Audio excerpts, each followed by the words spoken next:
Recording is started.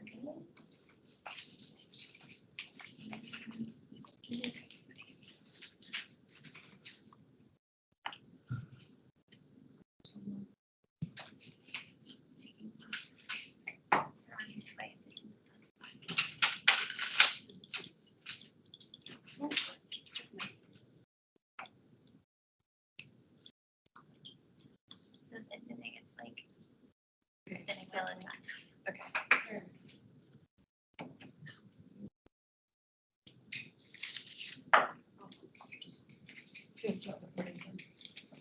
Oh, you did? Yeah, I did. Yes, so we are recording. All right. Thank you for call meeting order. This is the July 19th meeting of the HALRB. Please call the roll. John Aiken. Here. Omari Davis. Here. Robert Deco.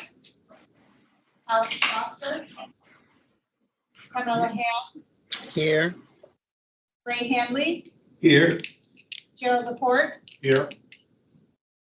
Joan Lawrence is excused. Rebecca Meyer. Here. Katie Myers. Here. Mark Turnbull. Andrew Wenchel. Here. And Dick Woodruff. Here. We do have Great. Okay. With that, we'll move into the explanation of the public hearing procedures. So I'll read out a little script here. So effective September 1, 2022, new state legislation now requires certain county board appointed commissions, including HALRB, to have in-person forums of the business. HALRB hearings are provided in a hybrid environment, both in person and streamed online, where the public may attend and participate virtually or in person. For members of the board and members of the public joining us this evening, today's meeting is available to stream via Microsoft Teams link. There's also a dial-in phone option for those who wish to do so. If board members, presenters, or speakers lose internet connectivity during today's meeting, please reconnect with us via phone. Please keep your device muted and mute turned off until you're called on to speak. For public speakers not sponsoring items on the agenda, pre-registration to speak online at the hearing is required. Speakers are available at the front of the room for those in-person speakers. I'll call on you to speak after the presentation of the agenda item. The meeting chat is active for participants who need technical development. It should not be used for discussion, public comment, questions about the agenda, items, or requests for more information. All public comments must be shared verbally for record to be assigned public testimony period. All voting will be done by call to roll. Lastly, today is a public forum. Today's meeting will be recorded and posted on the county website. All information associated with today's meeting, whether written or spoken, is subject to the Freedom of Information Act requirements. And that's all. Mr. Chair, can I just do a reminder to everyone, when you're speaking, everyone please speak a little louder than normal and face forward so we can capture you on the microphones. When we all start moving around the room and changing our direction, it makes it really hard to hear online. So. Thank you. And note that, so there's no May minutes approved, correct? I will. I'll get them one day. You will get a slew of minutes and you'll have to dig from your insides memories of these meetings. Oh, burn inside, and I'm kind of long lately, so. Yeah, that's true.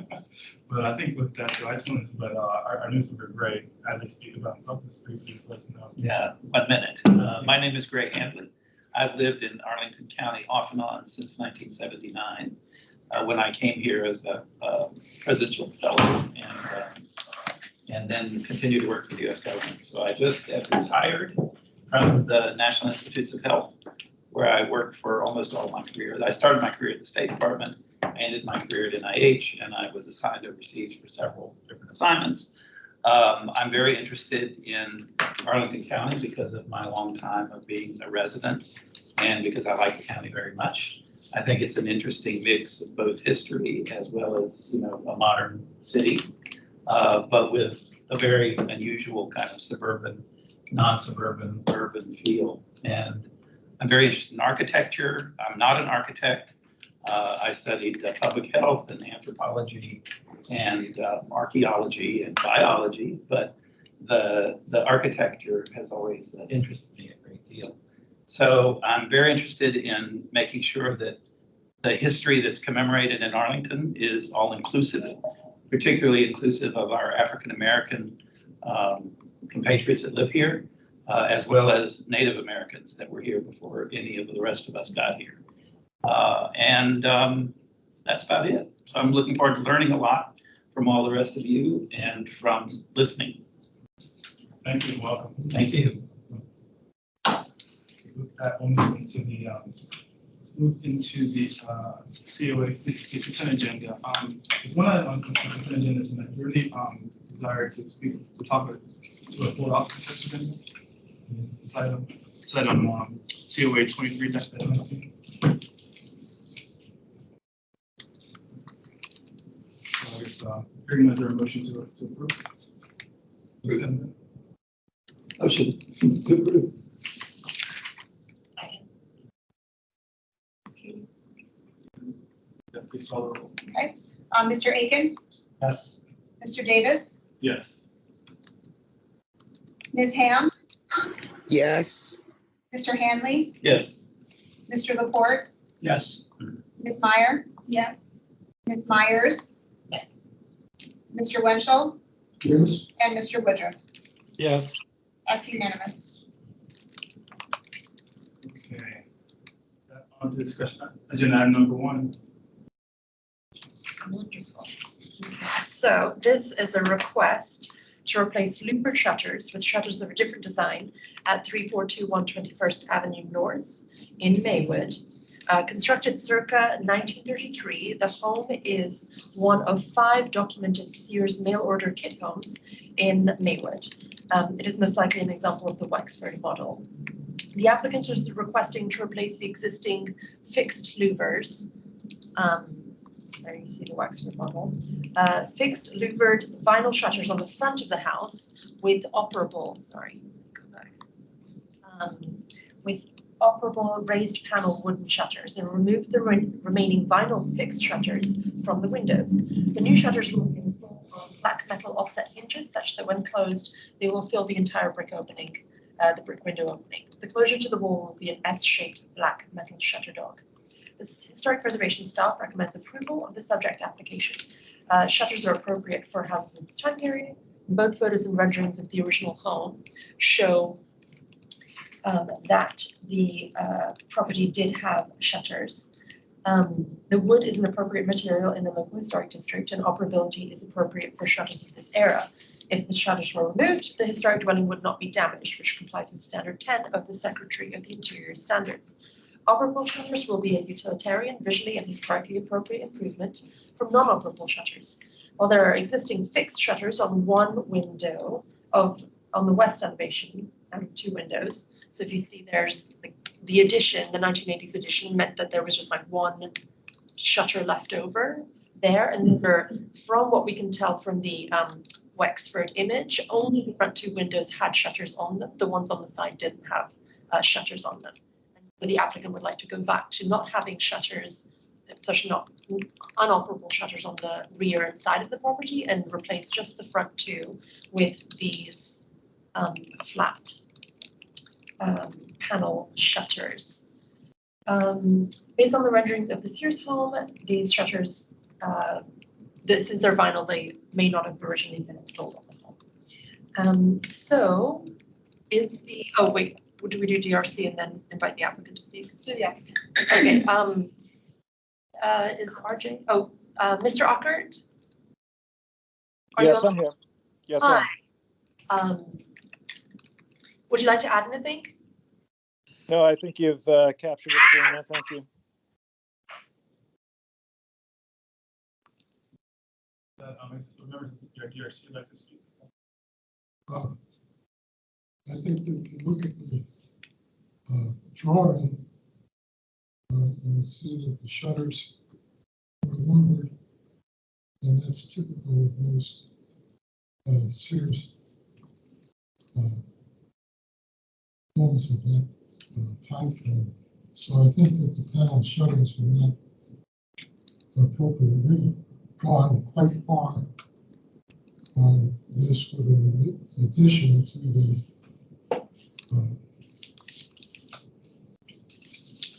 building and the Sears building, and to at least keep the front elevation on the one street, it seems to be appropriate to use the wood shutters.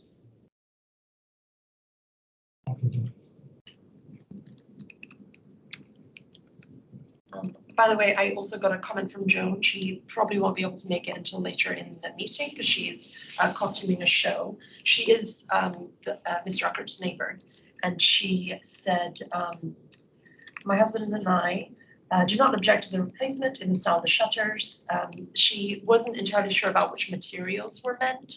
I noticed that there is more than one style. It's the double panel that is being proposed, and she said the double panel styles are closer to the double section louvered shutters and would be preferable to the single panel style in my opinion. So I just wanted to let you know that Joe did submit a comment. Just with that matter, that's all for the board. Any comments or questions about that? I have a question. Are the shutters on the door staying or going? No, they are not original. I do not think they're going to be replaced. Mr. Uckert? Those are, I don't think those are original, and so they've been removed, and I don't anticipate replacing them. I'd like to restore the home to what it looked like in 1932, and I think that based on the research we've done, it's just to have the wooden shutters on the two windows that face 21st Avenue. Is it appropriate to ask him whether he could go to louvered shutters? Yes. You can ask them. Mr. Ockert, how do you feel about the idea of going to louvered shutters instead of the solid wood shutters? I don't personally like the appearance of the louvered shutters. I much prefer the appearance of the raised panel shutters. That's my preference.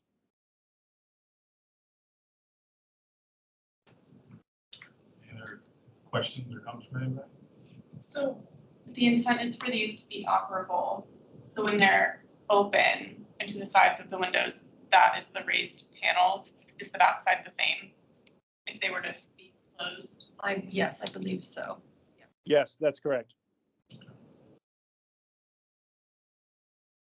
I personally don't have an objection to going to the raised panel. I think given the Secretary of Interior standards that they are removable, they could be changed back. And my only comment would be a recommendation to install the hardware for them in the mortar instead of the brick, just from a perspective. That it's much easier to repair grout and mortar than it is a brick. But other than that, I don't object to changing the panel style.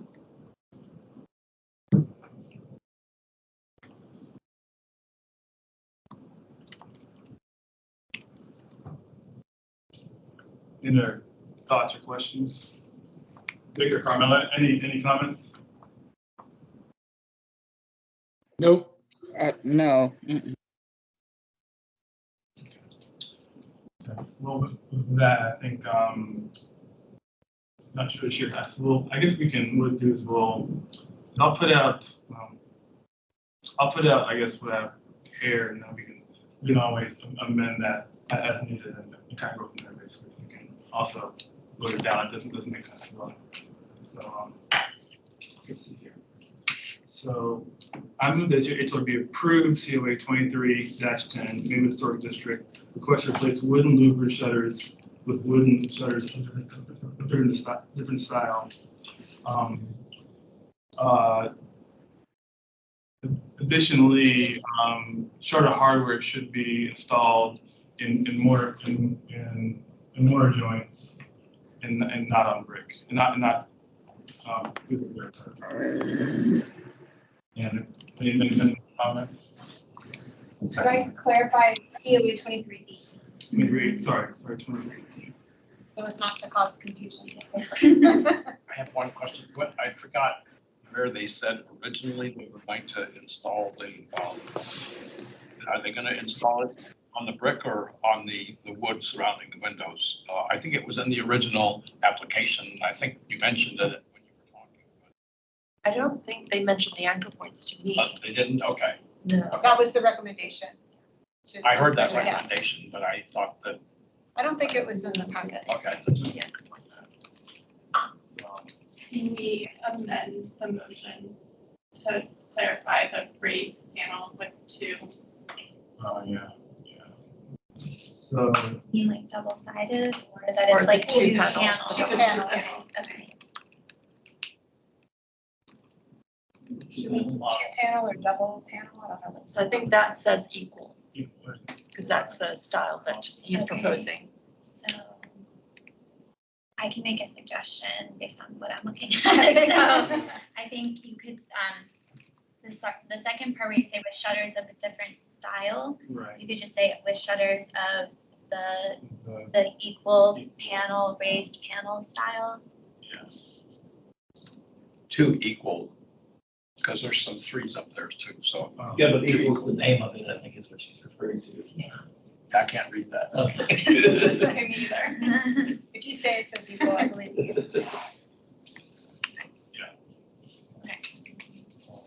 Do you need me to read it aloud again? Yes. Okay. I move that the HALRB approve COA 23-18, a Maywood Historic District request to replace louvered shutters with shutters of the equal raised panel style. Additionally, the hardware should be installed in mortar joints and not in the brick. There was mention in the proposal of the S-curved fixtures on the back. I don't know if that needs to be in this or not. I mean, it is on the design from Sears, it shows. Okay. So I think he is returning that to the original design. I think that's appropriate, yeah. So to say additionally, the S-shaped hardware, like the shutter dogs, do you want? Yeah, that's Okay. sure, yeah. Add that on. I mean, that was on the proposal. Yeah, so it's nothing. It's not. Okay, so we do need a second though for the motion, once it's amended. Thanks. That, just call the roll. Okay, if you support the proposal, please say yes. Mr. Aiken? Yes. Mr. Davis? Yes. Ms. Ham? Yes. Mr. Handley? Yes. Mr. Laporte? Yes. Ms. Meyer? Yes. Ms. Myers? Yes. Mr. Winchell? No, And Mr. Woodruff? Yes. Fabulous, thank you. Mr. Acker, I will approve your plans and send them to you tomorrow. Thank you. Thank you. Our second discussion item is a request to replace a roof at the Barcroft Community Room. They would like to change the 3-tab shingle roof to an architectural shingle roof. The Barcroft Community House is believed to be the only remaining one-room wooden frame schoolhouse in Arlington. The building had served as a church, a school, and a community meeting place for more than 100 years. It was originally constructed in 1907 to serve as a community building for the Methodist Episcopal Church of Barcroft. Instead, the Arlington School Board leased the building for $10 per month. And in 1908, it was opened as a school. So the applicant is requesting to replace the existing 3-tab shingle roof with Timberline HDZ architectural shingle roofing by GAF. As the roof is currently a dark gray green, the applicant would like to retain the gray green roof coloring. Roof, as you can see, it's green but old. The color they are recommending is circled. Mr. Winchell was concerned that it was a very bright green and the shadow line was quite apparent, and asked the applicants to submit images of the hunter green roofing installed. And so these are photos of it once it's installed on a building. And they also, the applicants submitted this image to me, which is the Barcroft sign, which shows that the green roof is iconic to the building and to the neighborhood. So let me go back to putting that up there and say the Historic Preservation Program staff recommends approval of this application as submitted. There are no design guidelines for this local historic district. The roof material is not listed as character defining in the nomination form. It's common for 3-tab asphalt shingle roofs, which are particularly two-dimensional and do not reflect the texture that will be expected from natural shingle to be routinely replaced with architectural shingle roofing in the local historic districts. The roof was clad in asphalt shingle when the property became a local historic district, whereas it had been wooden shingle in 1936 based on the Sanborn fire insurance map. And we have a record of a permit to re-roof the property in 1951. Therefore, the existing material is non-historic, and its proposed replacement meets the intent of Standard 9 of the Secretary of the Interior standards. The county-made sign for the Barcroft neighbourhood displays Barcroft community as its symbol for the community and shows it prominently with a green roof. This indicates that the green roof colour is characteristic of the site within the neighbourhood, and the HPP staff has no objection to the applicants retaining this decorative element. Is the applicant online, Ms. Liz? Yes, I'm here. Can you hear me? Yes, thank you. Would you like to add anything? No, I have nothing to add. I know Randy Swart is on as well. I don't know, Randy, if you have anything to add. No, I don't have anything to say either. Thank you. I think she said it very well.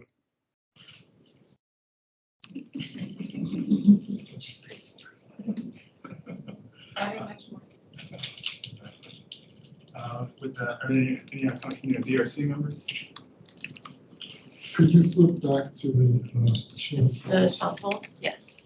Ooh, there we go. I think, first of all, the architectural shingles are probably much better than what's on there now in terms of the roof appearance to resemble a cedar shaped roof. But the problem with the colors selected in part is really the strong shadow line, which really is going to make the roof Andy, louder. rather eye-catching, if you will, and not. You would never get that effect with a cedar shaped roof that those full shadow lines below the joints indicate. And I think there's a better pattern directly below it on the bottom row. There's a green roof that would be a little bit better. It doesn't have that strong shadow line. That's just the comment, and that was recently asked to come before the board to sort of put it under consideration.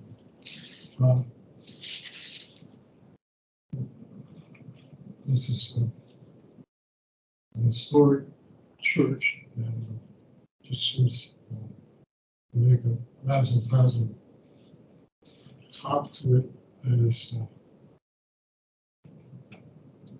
rather inappropriate. Really doesn't match what the old cedar shingles would look like. Mr. Winfield, could you clarify, can you go back to the picture and with the Yeah. right colors? Are you suggesting the one on the bottom left corner or the bottom right? Bottom right corner. Bottom right corner, okay.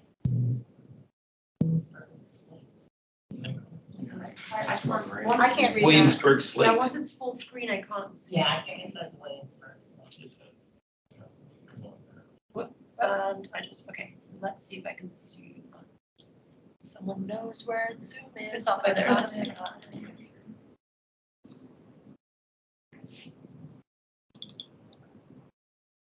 Yeah, that's better. Yes. I would almost recommend the slate instead of the Williamsburg slate because there's that one pink one in the bottom right corner.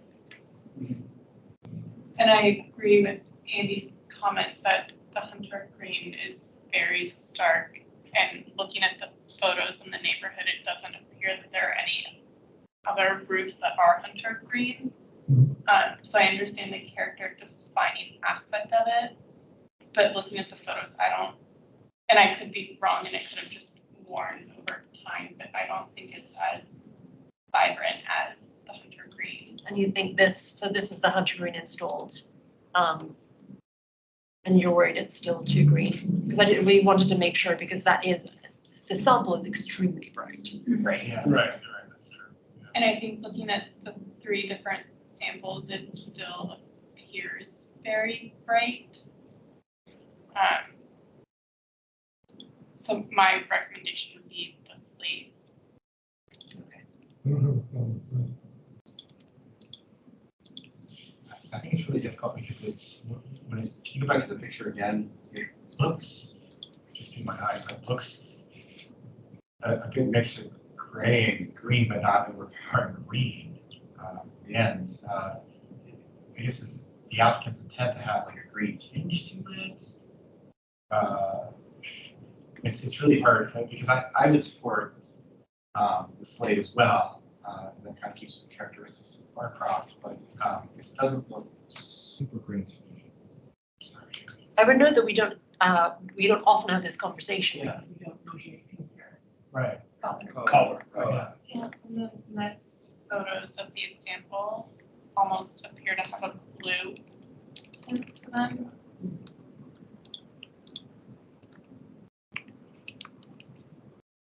How do the folks on the line feel about moving to slate instead of hunter green? This is Jennifer Liss. The slate, we've talked to the roofer. It's actually not green. It's gray. I think this is a misleading. It really calls things out. I don't think it's as green as what you're seeing here in the picture, and that's why we tried to send additional samples. I think if you maybe flip up a bit to the side of our current roof that is not dirty and old. I mean, it's an older roof for sure, but there, I think if you see there, you can see the part that's not dirty, what the color is like. It's going to be very similar to this. The green is actually the color of the roof and the dark is dirt. I was thinking almost moss on gray at first. Okay, that is pretty green. This really wasn't about the color, it was about the shadow lines. And it's probably, I think there are other manufacturers, architectural shingles without that strong shadow line that really makes the roof sparkle, but I'm not sure that that's appropriate. At least in my opinion. And I'd like to explore any other manufacturers. I know you're saying that there's a reason why you're using the JF brand, but you explore any other brand, like any other greens, different brands? We looked at two other manufacturers green. They're all very similar. And we felt that providing these samples, I mean, if you look at this, that you're not seeing a lot of distinction in the shadow, I guess to my eyes. It didn't stand out to us. And so we thought this was an appropriate choice and kept the color, which is, as Serena has noted, is sort of the iconic look of this and what people think of when they think of the community house. And so we felt that this was the best combination of not having a distinctive shadow line and keeping the look that it's had for quite a while.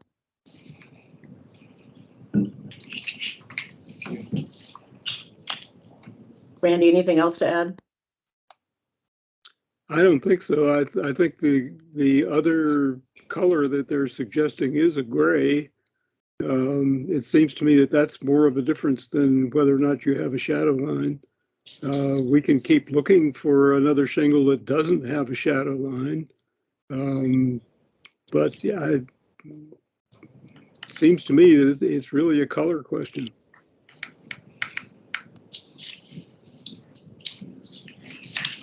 Dick, Carmel, any comments? I don't have any objection to what the applicant wants to do. Can I make a suggestion? If I'm wondering if this is one of those things, again, with is it the blue dress or is it a white dress? I'm wondering if this might be something where if your contractor can provide samples of just the colors that we are talking about, as well as, so I know it's not just the color of them, but the extra shading that we're seeing. I'm wondering if it might be a valuable use of time for you all to provide some samples of that.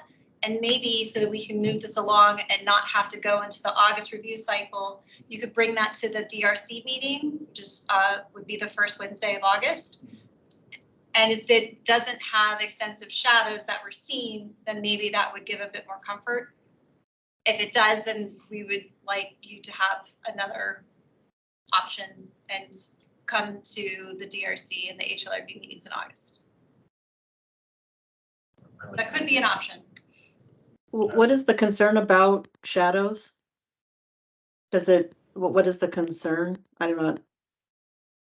Well, the concern was that the on-screen samples are a little bit misleading. So the idea was just that we see the shadow line in person, essentially, sort of you know, get a better real-time feel for it. So the idea would be bringing samples to the DRC meeting in August, and then go from there, basically. I mean, I guess to my mind, I think if we were to see the Williamsburg slate, the slate and Hunter Green in person to kind of sort of compare the shadow lines and everything else, I think that would be sort of enough sort of review of this, in my opinion. I think at that point, I'd be prepared to make a decision. But is there a way we can do some kind of like conditional approval for it based on that? So we wouldn't have to push it into August, and then if the DRC approves them, then we. Yes, in order for our DRC to have a final approval, you would need to vote on it now because DRC can't. So you can do a conditional approval pending the DRC's final color determination, however you want to phrase it. I just found a photo from the Virginia Department of Historic Resources, and it is a very stark green. So based on that photo, I'm okay going with the Hunter Green. Is there a date on that?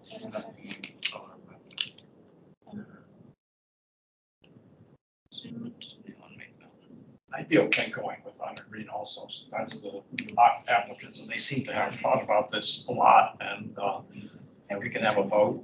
Yeah, And, that's true. let them I'd be vote. comfortable with it too. yeah, let's in that case, let's take a vote. And but with that, I'll just throw it at originally we can definitely vote from there. Yeah. So I move that HLRB approve COA 23-15 Barcroft Community Resort District request to replace 3-tap shingle roof with architectural shingles. Any amendments or qualifications? Beth, or a second? I'll second that. Can we amend it to include the Hunter Green is approved? Yes. Architectural shingle in the Hunter Green? In the Hunter Green color? We're gonna do color, so maybe we could say As proposed. as proposed, yeah, as proposed, yeah. That's great. There's a second? I second that. Jerry. Okay, if you support the application, please say yes. Mr. Aiken? Yes. Mr. Davis? No. Ms. Ham? Yes. Mr. Handley? Yes. Mr. Laporte? Yes. Ms. Meyer? Yes. Ms. Myers? Yes. Mr. Wenchel? No. Mr. Woodruff? Yes. Okay, thanks. So Ms. Liss and Mr. Swart, I will send you those approved documents tomorrow. Thank you very much. Thank you. Thank you. So on to discussion number item 3. We are a few minutes early, so I want to make sure that we do have representatives. Perfect. Okay, so item number 3 is a request to change siding material and install replacement windows and doors after a fire. This is at 3605 21st Avenue North in Maywood. This photo was taken in 2017. So let me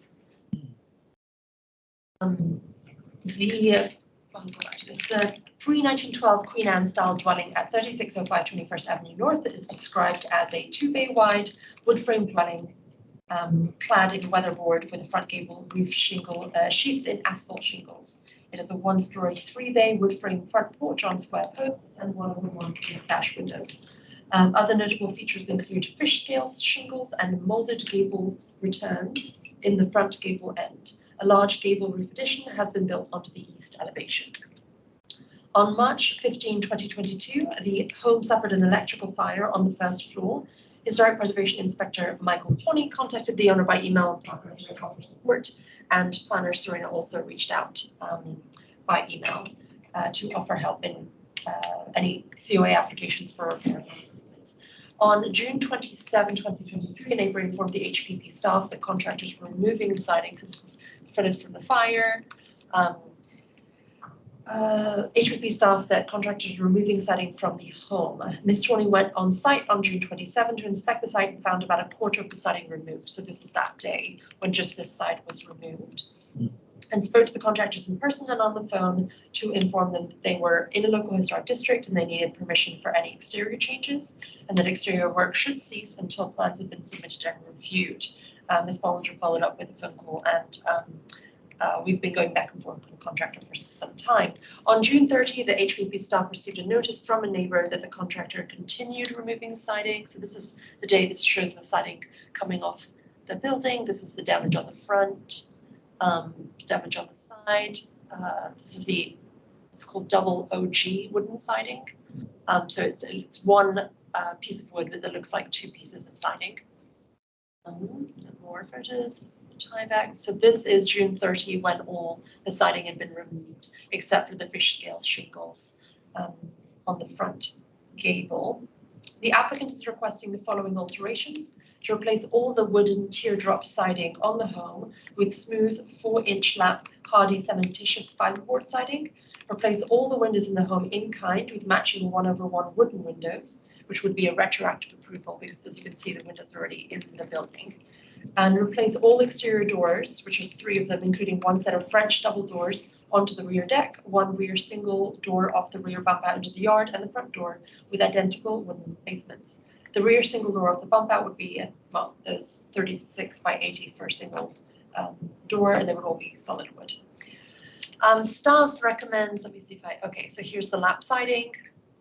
This is, these are specs. Siding.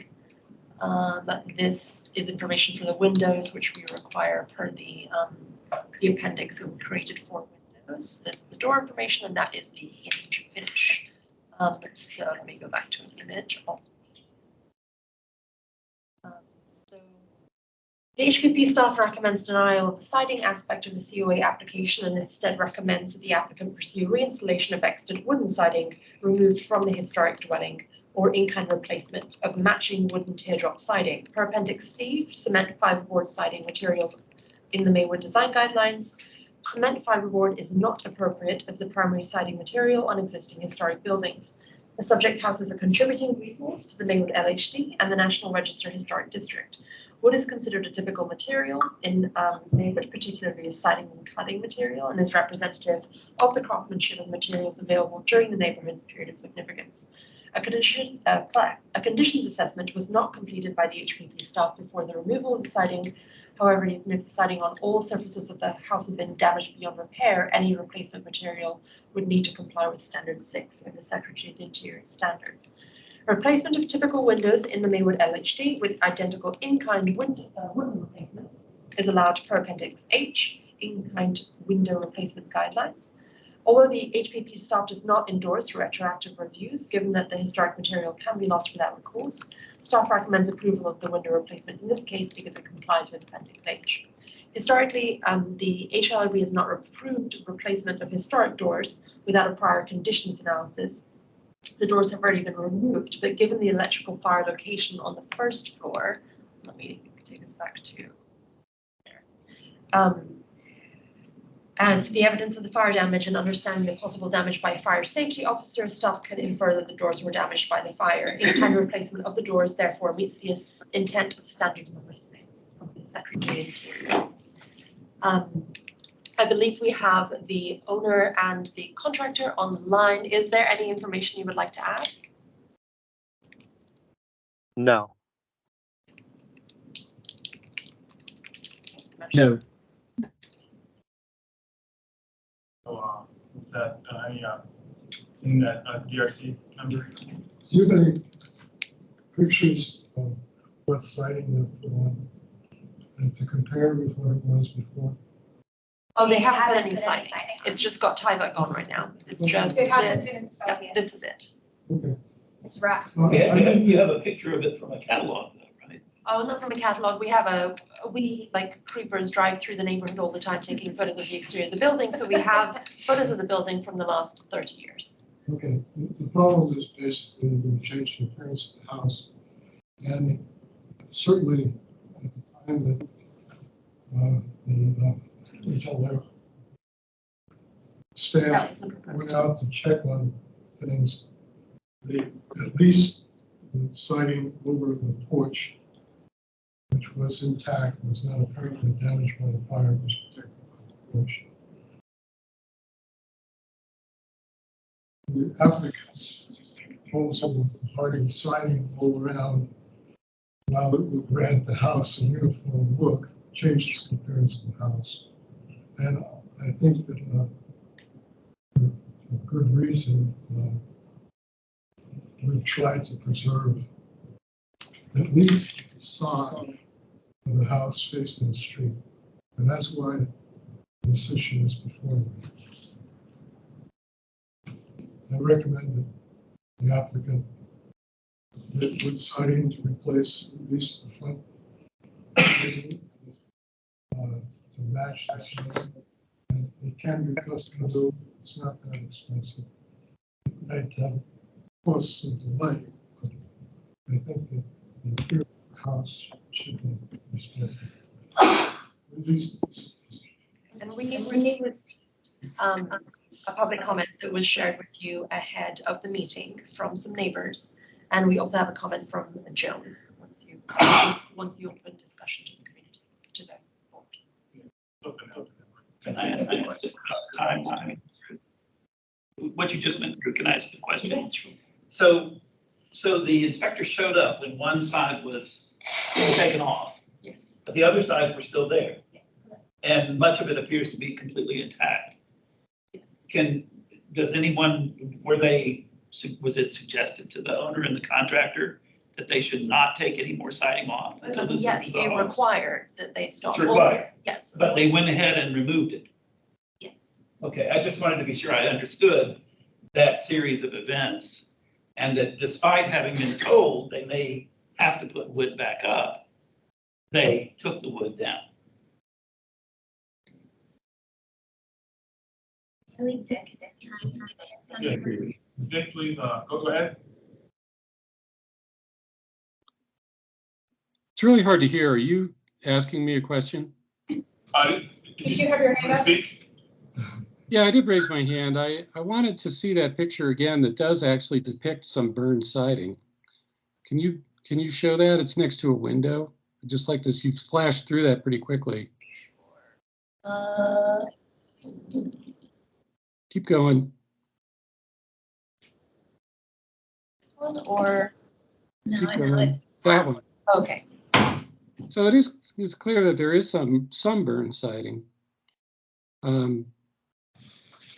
I just wanted to make that point. Thank you. Can you read Joan's comment and also the public comment? Sure. So the public comment, let me pull that up. This is from Patricia and Eric Chicoretti at 3609 21st Ave, and this is 3605. As longtime neighbors, 22 years, living alongside the Beth Art House, just to the east, we believe the proposed 4-inch lap hardy cementitious replacement to be an appropriate and much advised replacement for the teardrop clapboard siding that was formerly on the house. First, a replacement siding was needed. A fire imploded several windows, causing the clapboard near the window casings to warp and crack from pressure, and further damage occurred during removal of those windows, thus necessitating much repair to the clapboard in those areas. Second, hardy plank will be a sturdier foe against the rot issues that have plagued the clapboard for years, resulting in a hodgepodge look of fixes to the siding. The Maggio family spent years and a lot of money seeking out drainage fixes, but the way water naturally flows down near the chimney area in particular, together with the heavy shade on that side, deteriorated portions of the clapboard there repeatedly. A stream of professionals, gutter, construction, etc., coming through the property over the years found no leaks / no solutions to the rot issues. It's due to the water hitting certain wood areas consistently enough that they never dry. On our side too, the cycle of rot fixes and paint was every few years. I believe the house has needed heavy wood repairs and repainting at least 4 times in the years we've been here, and such repairs pushed the last family out. Hardy plank would eliminate the need for constant repair and replacement, and a 4-inch lap style would look consistently good for years to come. Before the fire, Jane Rebecca was speaking of scheduling wood-cladded fixes, but post-fire, the depth of the fixes needed is too broad. And now it is the right time for the house to have a hardy plank siding that will stay looking good for many more than a few years. And so that was our public comment. And then our comment from Joan was, I do not support the replacement of the historic wooden siding with hardy plank. If hardy plank had a profile similar to the removed wood, I might consider it. We have cedar lap siding on an addition constructed in 1989, similar to our 1909 siding that has held up very well and has not needed any repairs. There are portions of our house with this siding that are also shaded. There are likely to be wood siding materials available now that look like the historic siding. I am troubled by the removal of siding that was not in bad shape or damaged by the fire when the project manager was told approval was required. I would echo what Joan said about their vinyl siding that looked exactly like this. I would maybe consider it, but I think that what they chose is much lighter planks. So that would be a no for me. Any other comments, questions? I have a question. Is there hardy plank that's available that's the same width as this? 4 inches, I guess, probably. Yeah, the 4 inches is the smallest I can get. It was a 3.5 originally there, and the 4 inches is the smallest I can get on the hardy. So the original was 3.5, and the smallest hardy plank siding you can get is 4 inches. Is that correct? That's correct. And it's a sharp edge, not a teardrop edge. Yes.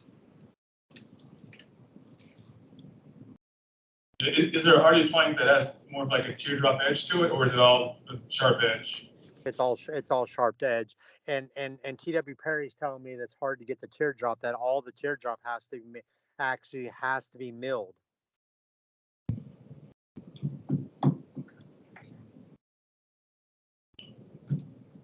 I guess I would just want to add too that the Maywood design guidelines, Appendix C, pretty clearly point out that hardy plank is, the fireboard is not appropriate for this application. So I just want to kind of point that out for the record that it's in the Maywood design guidelines. It's pretty black and white. It's not a lot of gray to the way it's phrased in Appendix C. It's pretty black and white.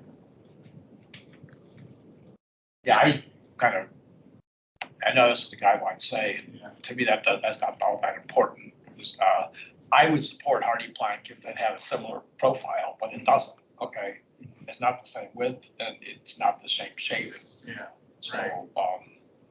Yeah, it doesn't seem to me that we're at all near replacing something in kind with hardy plank as a replacement.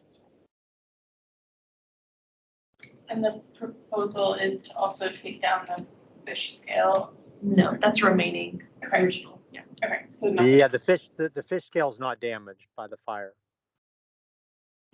Is there a fish scale on the back side of the gable too, or no, just the front side? I think it's on the back too. Thank you.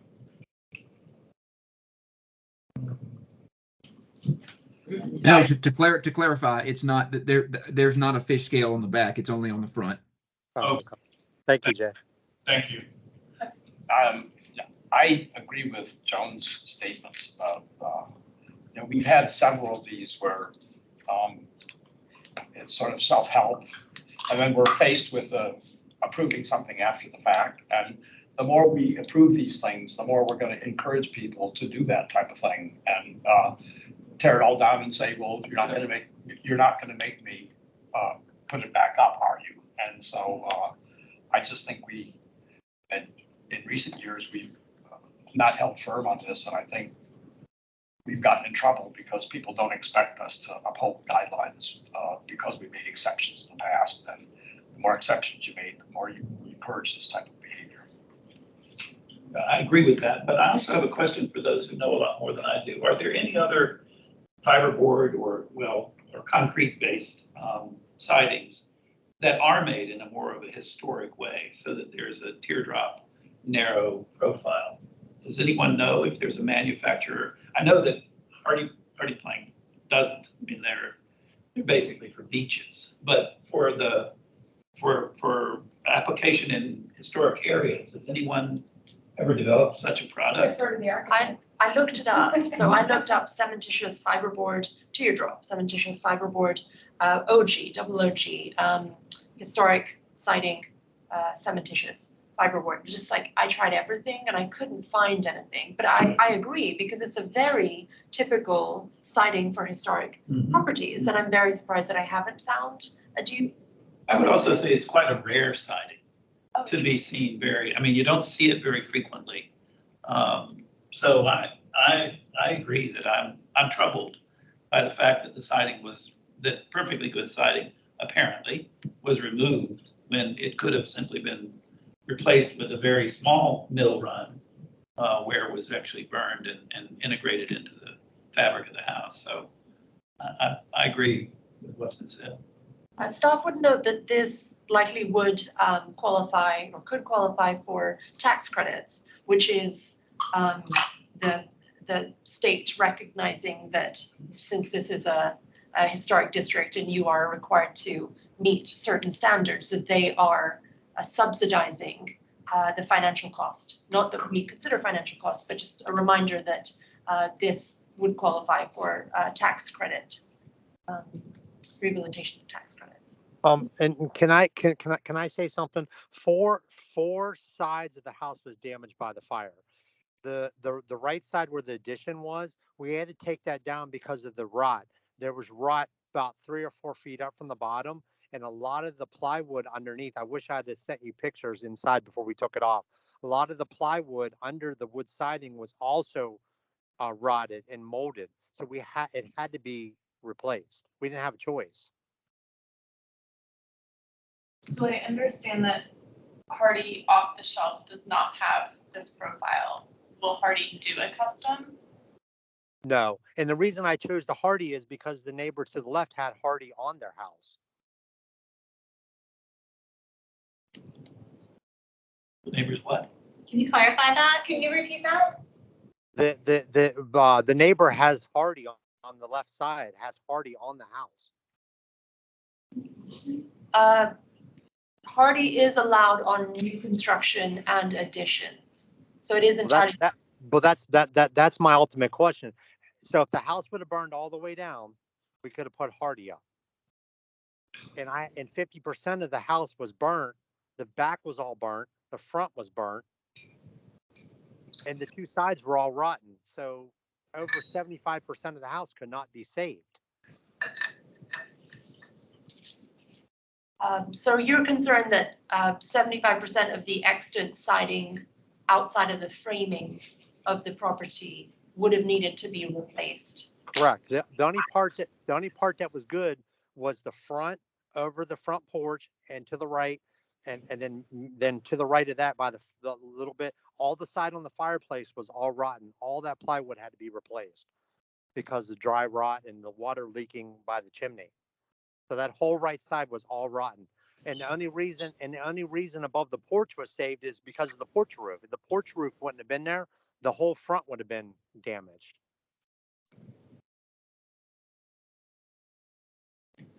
It just so happened that the fire hit the parts that weren't rotten, but as he's saying, the walls on either side where the fire did not do damage was where the mold and the rot was, and that's the reason our neighbors made the that they submitted their comments.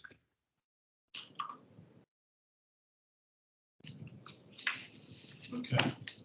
Well, thanks everybody. I think so I'm going to go ahead and make a motion on a pre-cooked sorter for this, but we can obviously amend it as needed because maybe change it or not vote, but I'm just gonna make a motion now that, so, it's kind of a long one, so I move that the HLRB deny the portion of COA 23-17 for 3605 21st Avenue North in the Maywood Historic District that applies to the siding change request. The HLRB finds that the proposed request change the siding material from wood to cement fiberboard or hardy plank on the contributing structure is incompatible with Appendix C from the Maywood Design Guidelines. Regarding in-kind replacement of the windows and doors in COA 23-13, I move that the HLRB approve it as is in accord with the Maywood Design Guidelines. I just have a question. You know, you've got a double negative. The first one, you're recommending that we deny, and we usually, so we have to vote yes if we mean no, right? Yes. On the application. So that's kind of weird, but. That's not, wait, so for the second one? Can't you just? You could say you make a motion to deny is what you're saying. So we're approving part of it. Well, Okay, that's fine. Can we do two separate? Can we I just separate them? want to make sure that people are clear that Yeah, that's. you can do more than one motion if you want to separate it out. Yeah, we can separate out. or move the first part we don't accept. So nobody, Yeah, we is don't anybody accept, moving to approve the first part, I guess? Maybe it would be easier that way. If somebody wants to move to approve the first part, we could have a yes or no, and I assume from what I hear, the no's would win. Yeah, But if nobody wants to make the motion, then Yeah. are we obligated to move to approve it? Yeah, but could we just approve only the parts that we want? Is that what you're saying? And then stay moot on essentially the part that we do not want to approve? I don't think so because they're asking for a material change. So you have to say whether you approve that or disagree and deny that. I mean, does anybody want to move to approve the first part? I mean, I don't believe so. Okay, well then I guess you gotta have to move to deny, okay. And I just want to make one clarification. In the motion, it should be 2317 is the COA number. Now I'm confused. Do we say yes if we mean no? We wanted to do separate. Why don't we? I think these why two don't we make three motions. motions? Okay. Why don't we have three motions? Let's have the motion about the siding, and then a motion about the windows, and a motion about the doors. Those are the three questions, right? Yes. Yeah. I mean, can somebody move even though they don't intend to vote for it? Or we could combine the windows and doors unless. Yeah, like on the didn't hear first it. To abstain or to vote no? I mean, I would be willing for purposes of having a vote, recommend that the part, that we approve the siding as proposed. Okay, I see. And then people would vote yes if they want to approve it and no if they don't want to approve it. I would vote no on that, okay? I see. It just Okay. seems to be easier to do it that way. but Can maybe I get in here, please? Yeah. I'm just going to disagree with that because I think the motion ought to reflect what the staff recommendation was. And the staff recommendation was to deny it. That's fine. Let's just go that way. And there ought to be three motions because I didn't hear any discussion of the door I think in you the had first motion. Yeah, I combined the windows and doors in the motion, but I can split it out. We can do, I withdraw my comment. Just go ahead. Okay, so do you want to split it up or do you want to? let's split it up. I mean, it's a lot of voting, but let's split it up just to be clear about it, I think. So then I think, Michael, we're going to need you to read the first part Okay. again. So the first part only. I move that the HALRB deny the portion of COA 2317 or 3605 21st Avenue North in the Maywood Historic District that applies to the siding change request. The HALRB finds that the proposed request to change siding material from wood to cement, fiberboard, or hardy plank on the contributing structure is incompatible with Appendix C from the Maywood Design Guidelines. So we need a second to that. I'll second that.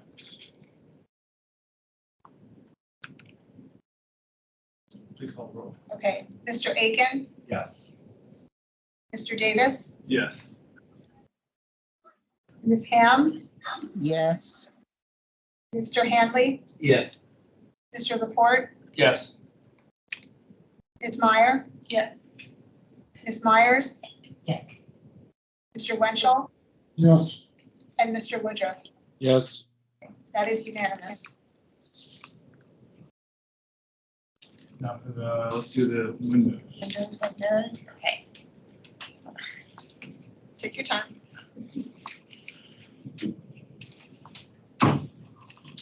I think the windows and doors are gonna pretty much just stay the same thing, but change the color, so. Okay, windows. I move that the HALRB approve the portion of COA 2317 regarding the in-kind replacement of the windows in hold on, that's double, sorry. Okay, that's it. Windows, sorry.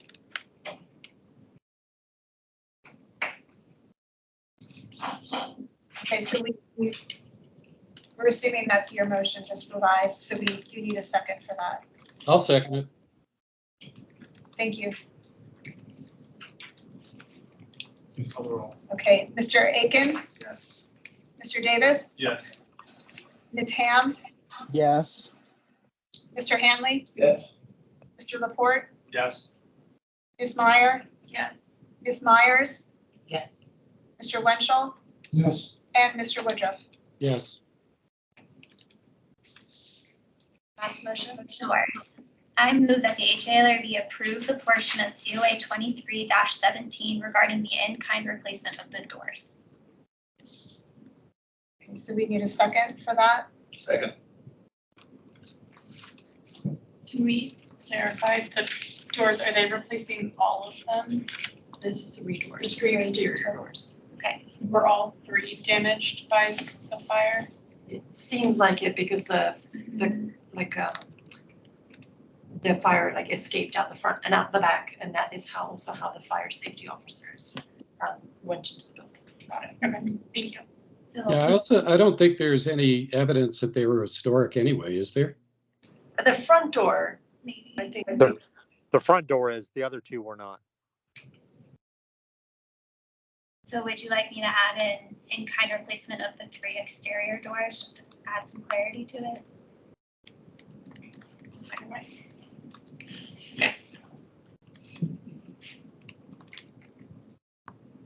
right, great. Okay, so Mr. Aiken, Yes. Mr. Davis, Yes. Ms. Ham, Yes. I am. Mr. Hanley, Yes. Mr. Laporte, Yes. Ms. Meyer, Yes. Ms. Myers, Yes. Mr. Wenchel, Yes. and Mr. Woodruff. Yes.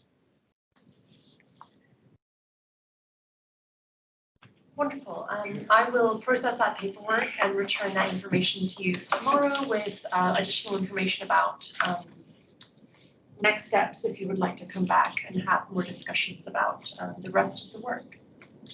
All right, thank you. Thank you. Yeah.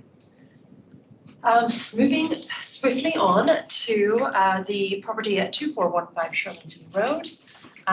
So this is the request to install a pergola and awning at the Green Valley Pharmacy Historic District. And I know that we have at least one applicant in the room for the item and online. So this is the Green Valley Pharmacy, originally built in 1942 as a grocery store, was designated as an Arlington Local Historic District in 2013. The building is 1 story in height with a rectangular shaped plan. The large single pane windows have aluminium surrounds and rest on brick roll-up sills. The main entrance door at the southwest corner is solid glass.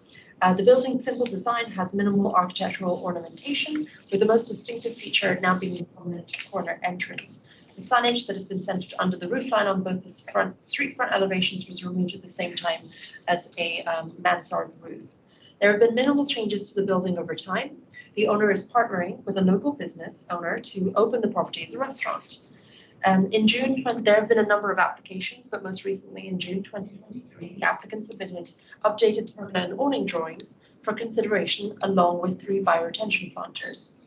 At the June 7, 2023 hybrid DRC meeting, Mr. Wenchel asked for elevations of the proposed pergola against the building, and Ms. Bollinger asked for installation information. The commissioners had no concern about the bioretention planters. At the June 21, 2023 hybrid HLRB public hearing, the HLRB voted to approve the bioretention planters but deferred the decision on the pergola because the applicant stated in the meeting he had submitted a flat roofed awning and in fact wanted a sloped awning. And so in order to be able to review those drawings, we deferred the decision. The applicant has submitted 2 pergola options for consideration. So option number 1, which is his preferred option, is this one, which would be a longer awning. The numbers are slightly incorrect, so I've just noted where the drawings kind of transposed dimensions from one to the other.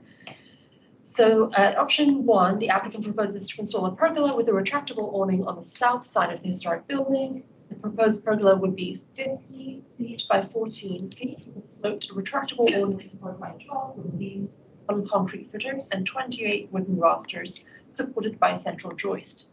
The pergola and awning would begin beneath the building coping and terminate at 7.67 feet high. The structure would begin at the outer eastern corner of the rear service door and terminate beyond the south storefront window adjacent to the main corner entrance doorway. And then these are more sort of plan drawings, installation information. The applicant proposes to install the same pergola with retractable awning on the south side, but it would be 45 feet and 10 inches by 14 feet with a sloped retractable awning supported by 10 wooden beams on concrete footers and 23 wooden rafters. The pergola would be the same height and terminating still at 7.67 feet high. The structure would begin at the outer eastern edge of the rear service door, that's there, and terminate before the south storefront window adjacent to the main corner entrance doorway. HPP staff is supportive of outdoor seating for the new restaurant. A freestanding pergola would provide additional service space for this historically small building without impacting the building itself. Depending on how it's installed, the pergola could be removed in the future without any detriment to the historic materials or character of the building, thereby complying with Standard 10 of the Secretary of the Interior Standards. The following elements were called out as character defining for the Green Valley Local Historic District. The original massing of the building and arrangement of fenestration remains unchanged. Stylistically, the Green Valley Pharmacy is of simple architectural design and without architectural detailing.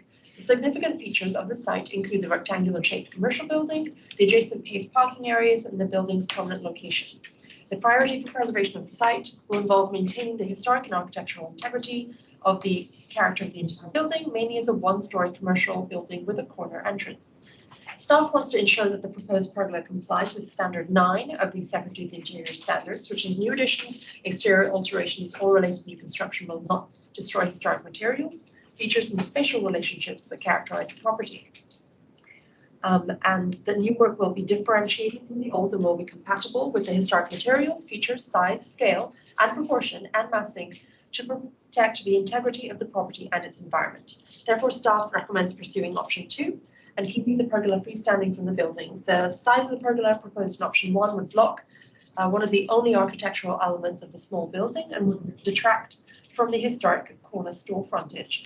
The proposed location and size of the pergola in option 2 would impede the diagonal view to the historic corner entrance of the building, less visibly than option 1, thereby retaining the character of the original corner store. The proposed height of the pergola would be secondary to the main roof line of the one-story building and would leave the sightline of the building unbroken from the street. So the applicant is in the room and also online, Mr. Palomini. Yeah, we've been at this for a couple of years now. We're definitely trying to maintain the historical aspect of the building, maintain the importance of this facility, what it means to the neighborhood. And it was actually my idea to remove the mansard that was there, to go back to this capped roof. I'm sorry, I don't know the exact architectural name, but the cap on the top. And one of my reasons for that is because it actually matches, even with the picture that's on the historical marker from the store, it matches that. And, you know, I definitely feel like this, the pergola here is, you know, it is something new, but, you know, it's designed in a way where it completely respects what the building is. It's not going to obscure anything you know, that would take away from the building. And it will also just help give the restaurant that will go in there some additional space and for people to sit outside. And the fact that there is a great outdoor space right across the street now, I believe it also complements that. So, you know, I just wanted to share that as, you know, kind of our idea behind that, and, you know, why I feel it would be a great addition to the building, a great addition to the community overall. Thank you. Your comment? Well, I think we're finding kind of the elevations we've asked for, and I personally would prefer to have a roof a little less of a pitch to it and drop it so that more of the cornice of the building, if you will, at the top of the building is visible. I think this is a good thing. I think that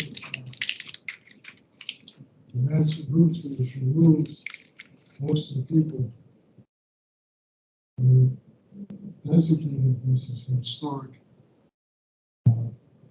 building is primarily not because of its architecture, but because of its place in the community and obviously been a great deal to the community.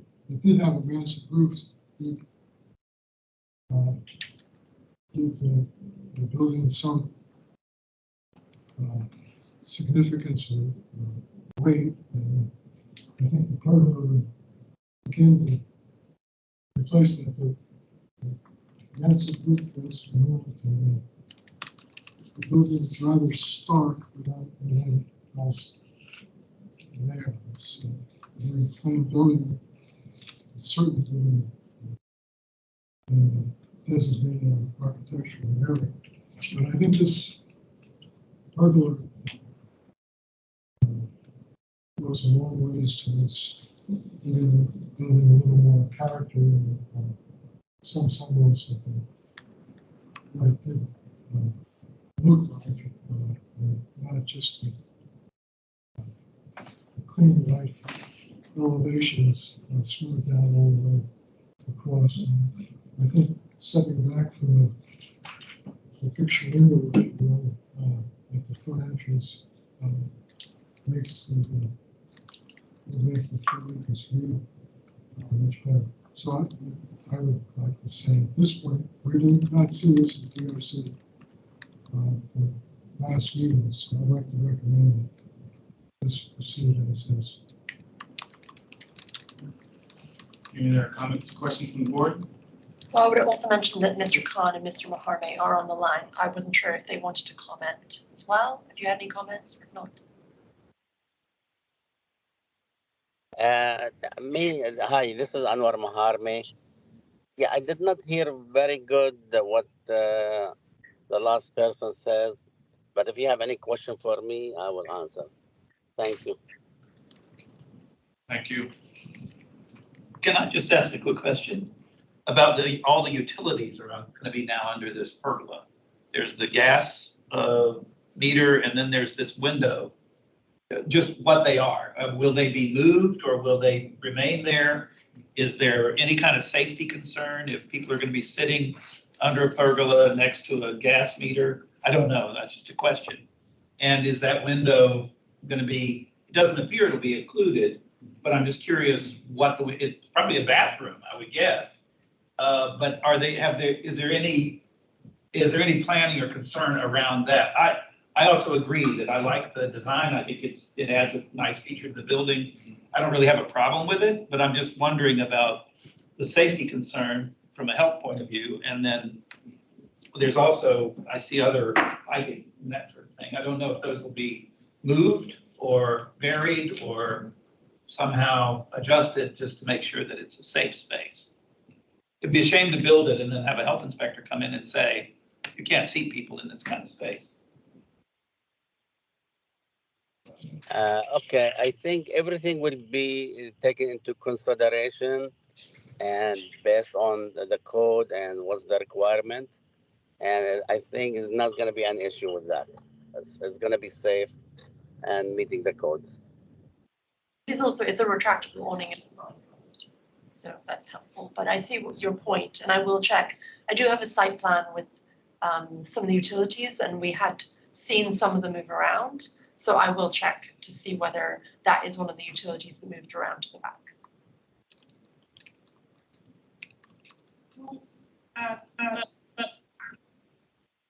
I would support option 2 with the reduced width of the pergola, keeping the window unobstructed.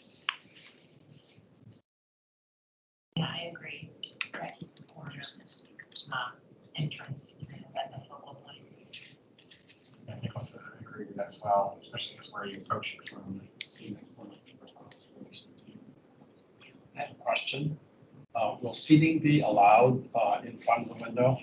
Just a question, because if you had the option 1, you would put people, that people would not be under the canopy, but they could be seated there, or maybe, I'm just questioning, could they or could they not be seated there if the canopy is not above them? I don't know if we can answer that. That might be a zoning fire or code or inspection services would be able to answer that. And that window that's on the side, that's in the kitchen area, Yeah, correct? it's the kitchen, Yes. What's currently the kitchen area. Right. Oh, the small square window? Yes, on the side, yeah. So, do you know if you'll be able to see, if we approve option 2, will you still be able to sit people outside of that window, and even though they won't be in a covered space? Yeah, I'm not sure. Okay. Yeah, as I said, I'm assuming that would be a code thing. And covering is not required for seating. You I can know have- that. Yeah, okay. That's why you're saying this will allow a little bit more room, and I'm thinking that if we approve option 2 rather than option 1, we're not necessarily cutting down on the seating. We may be cutting down on the covered seating, but not on seating. And if it's raining, obviously people aren't going to eat outdoors. But Well, the drawing actually shows seating that's uncovered as well as covered. Oh, it does? So the seating is There's limited seating out. by the It interior. shows seating in all of that space. Okay. It's just that this part seems to have the pergola. Okay. So that's my question. Okay. So there is going to be seating all in front, and some covered. It's proposed here. Yeah. Lee Carmella, any questions or comments? No, I think I prefer option 2. Same. All right, well, with that, I'll make a motion.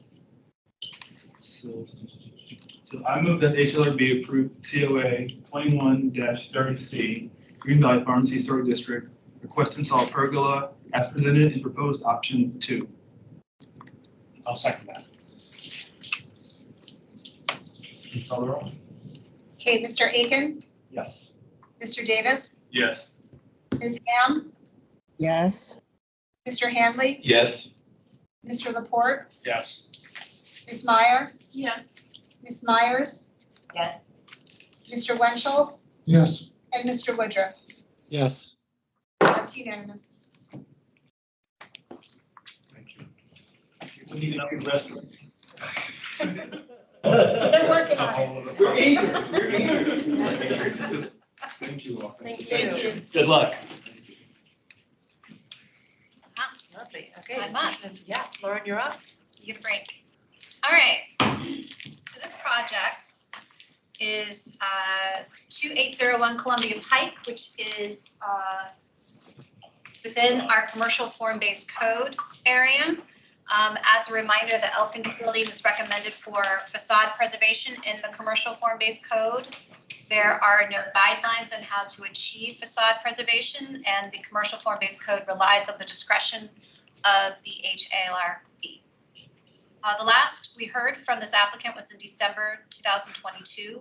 Before the December meeting, the applicant had been trying to accomplish a transit shelter in front of the Elkins building along Columbia Pike, which would have required moving the historic facade by a certain amount of feet and making further alterations to allow the facade to fit in this new kind of footprint.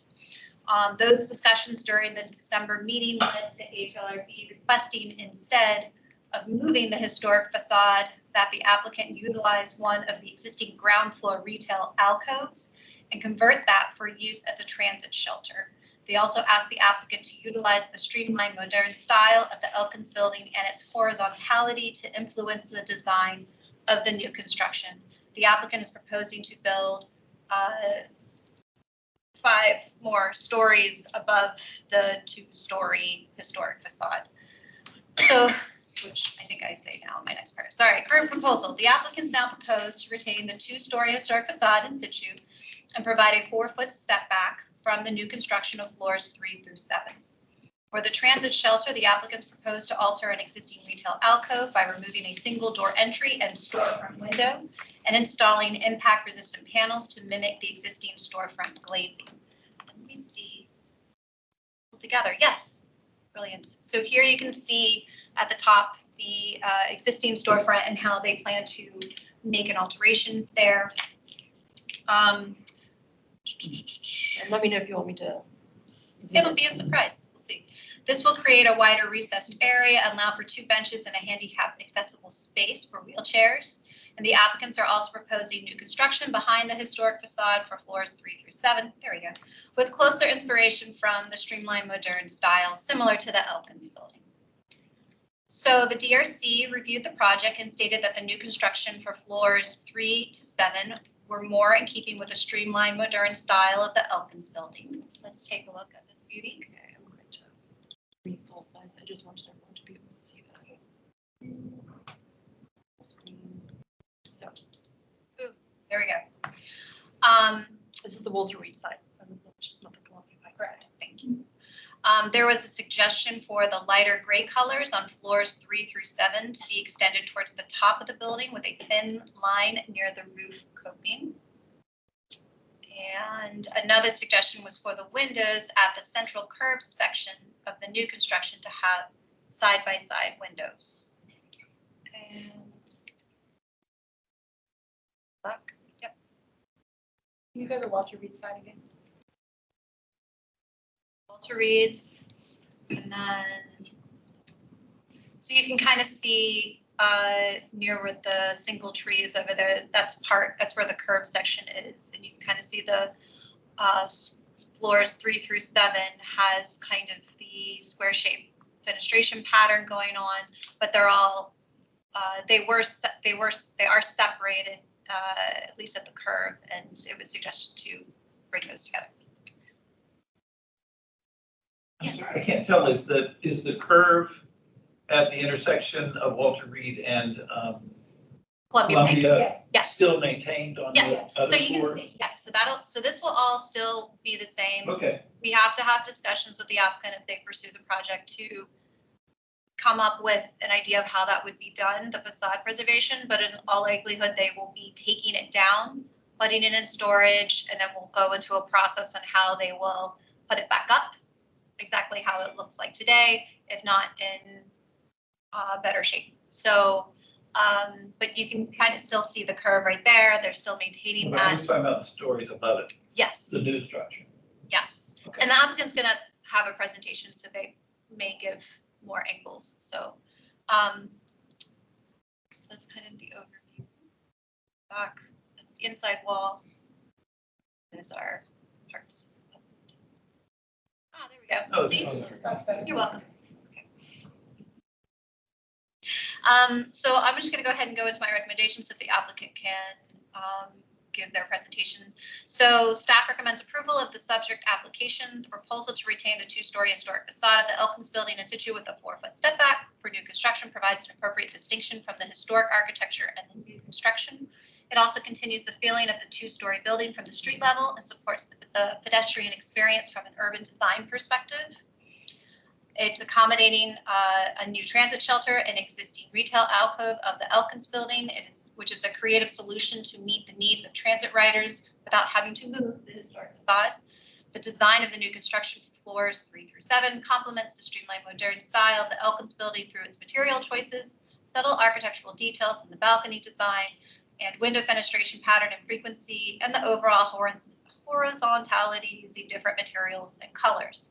And lastly, the added horizontal band near the roof coping reinforces the shape of the Elkins building's roof. This proposal conforms with standards number 2, number 5, and number 9 specified in the Secretary of Interior standards for rehabilitation. Sarah, are you on the line? I am here. Can everyone hear me? Yes. Excellent. So, I'm going to share if that's okay. yes. Do we have to do anything? No, you can just, okay. Is that working? We can see it. We see it and we see Okay. it. Great, great, great. It's only been 3+ years and I'm still asking. Good evening, everyone. I'm Sarah Mariska. I'm a land use attorney with Odin Feldman Pittleman, and with me is Rodney Williams with Devereaux and Associates Architects, as well as John Regan, who I believe is still on the line with Christopher Companies. We have been to this group before, and I'm going to just go back and provide a little bit more context, not a ton because I know you have more after this item, but just a little more context about this to elaborate on a few of the points that Lauren has made.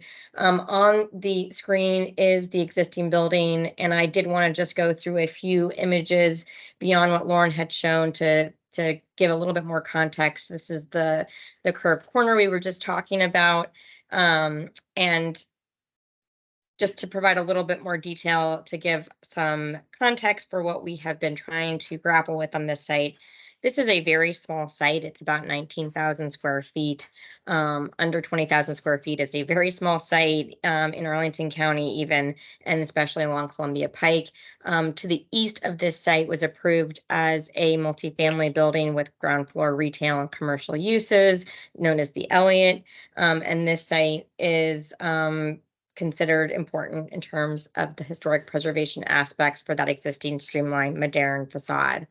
A few more images, the corner, this is looking along Columbia Pike. This is from facing towards Columbia Pike from Walter Reed from the back corner. This is a head-on along Walter Reed. And then I'm just going to go into a little bit more detail to what Lauren had mentioned. Since we were here in December, we did we're very happy to report that we were able to accommodate that transit shelter within the facade structure of the building. I think it works out incredibly well. And I think that is a really creative solution to the problems we were trying to solve in terms of accommodating the transit stop along Columbia Pike without impacting the historic facade. To go back in time, when we started looking at this project, we started with DRC. We came in April of 2022 with rendering as seen on the screen. The feedback was that there needed to be something in keeping with the historic facade that was more similar than this represented.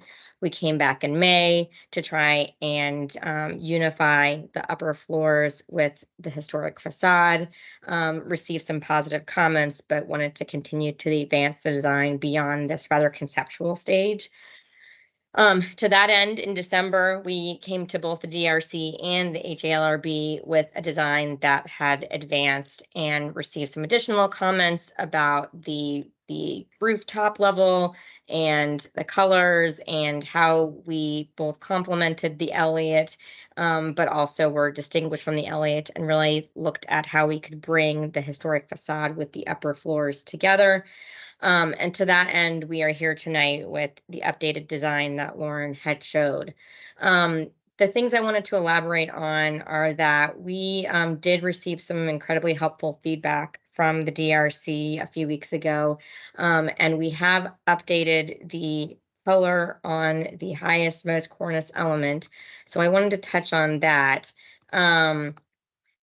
This reflects the lighter element at the top. I do want to show how that has evolved. here is what we presented to the DRC. And based on the feedback that we received at that meeting, we updated the cornice element to be a lighter color to really capture the banding and also complement the lower historic facade. One of the other comments that Lauren alluded to was about the window treatments at the corner on that curved corner. In these renderings that you are seeing tonight, we did not update the window treatment, but I wanted to make clear to this group that we are open to either the window that you see reflected on the upper left-hand side of the screen or the window pattern that is reflected on the lower right-hand side. We did not update the rendering for this evening. We would love the option to have either one of these window configurations. So I did want to make that point before you all proceed with discussion. In conclusion, we are happy to answer questions. We are very appreciative of the comments we have gotten through this process and really are pleased with how the design has evolved and welcome the comments and questions that this group might have. John or Rodney, there may be something that I have omitted, so please jump in if I have not said something that we wanted to convey. No, the only thing I will bring up, the reason that we did not change what was happening on the hinge or the curved part is because both of them work well, and the only issue we were talking about is it's a faceted section of solid wall. So if we do want it to look like one window, we can change the coloring between the window to actually look like it's a mole. Our theory was anything on the hinge side should be a little bit different than what's on either the Walter Reed side because it's special. It's special in nature because it's on the hinge. It's turning the corner. It's a transitional piece. So the one in the upper left shows either a large window and then a smaller transom, and then a smaller one at the bottom, kind of mimicking what we had in the original down below. And then the one you see on the bottom right still does individual windows, but has a more of an equal size. But yeah, we're open to any kind of comments you have.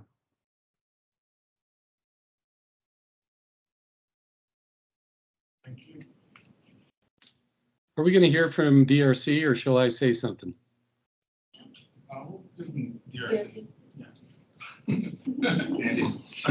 Okay, I think a number of us, not just myself, have been working on this with the applicant, and I think it's come a long ways. In fact, I think I said it to last DRC meeting.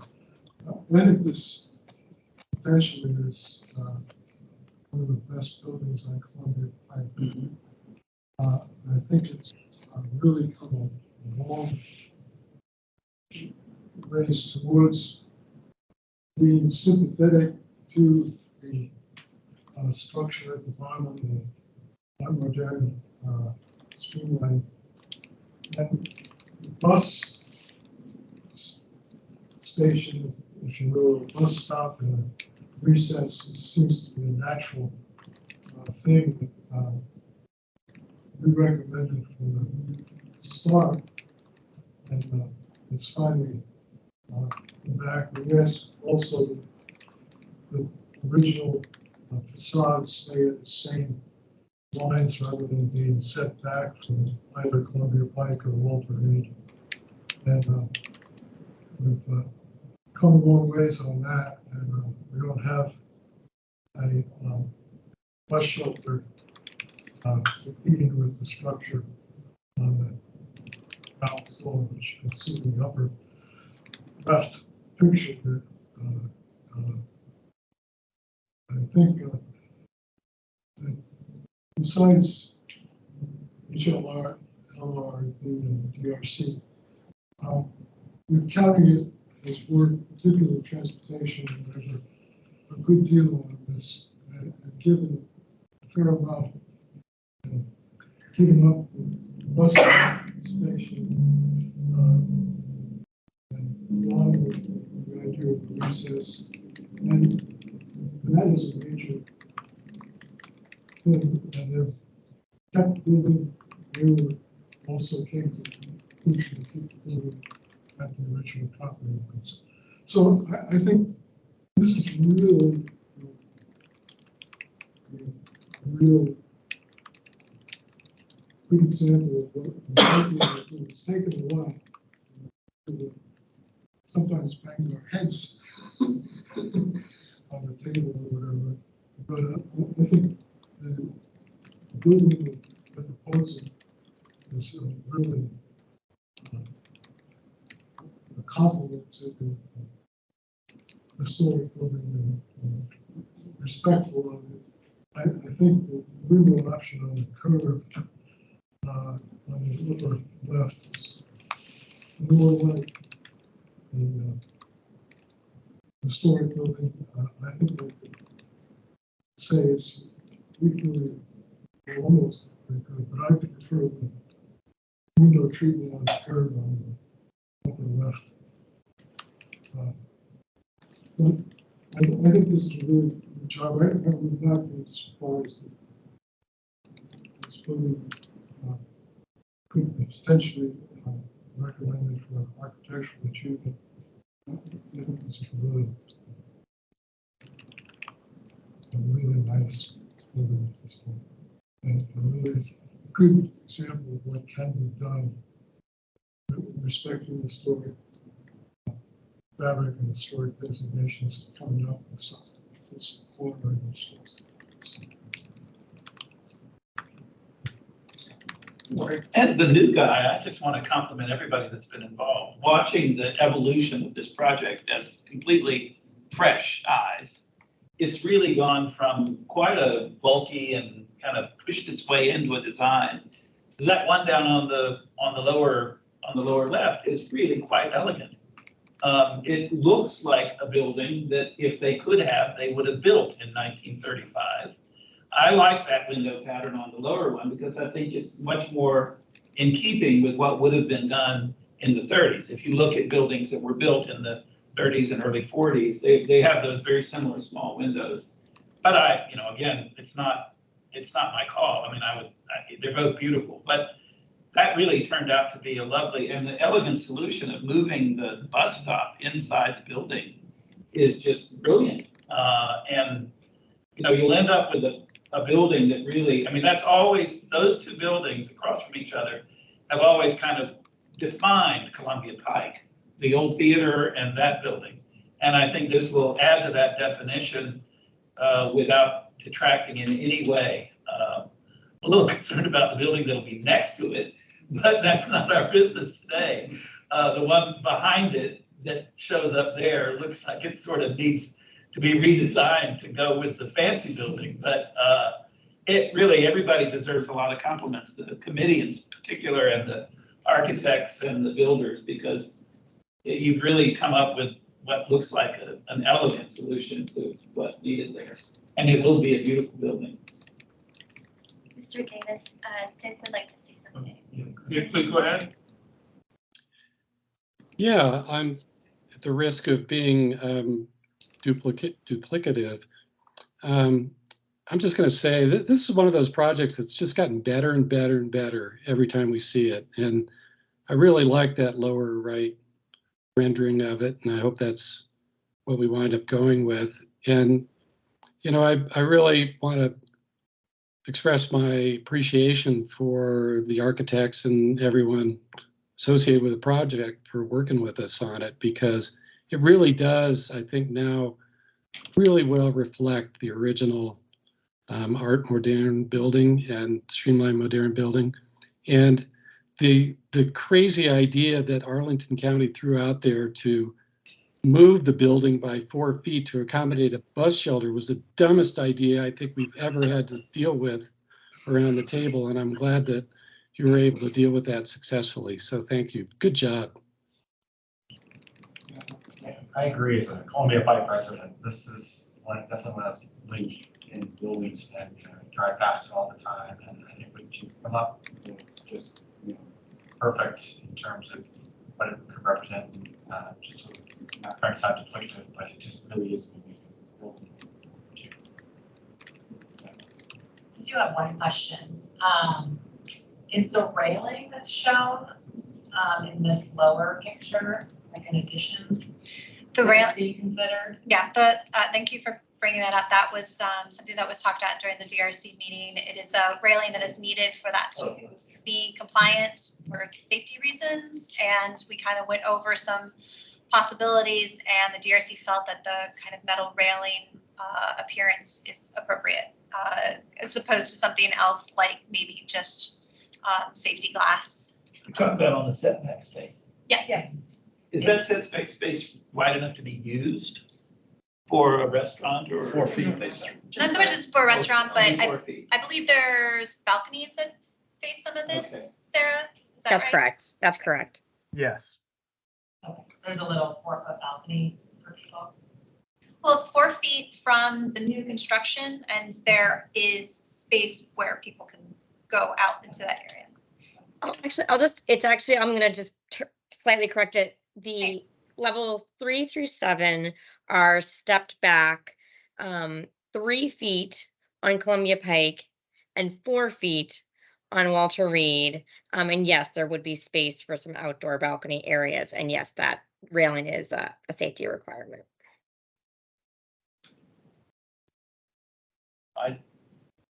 I'd like to add my voice that, I remember when the first iteration of this that we saw, it was like, oh no, they're destroying the building. And now it actually, I think it's going to be an improvement to Columbia Pike. We've come such a long way, and I don't want to say to be too repetitive here.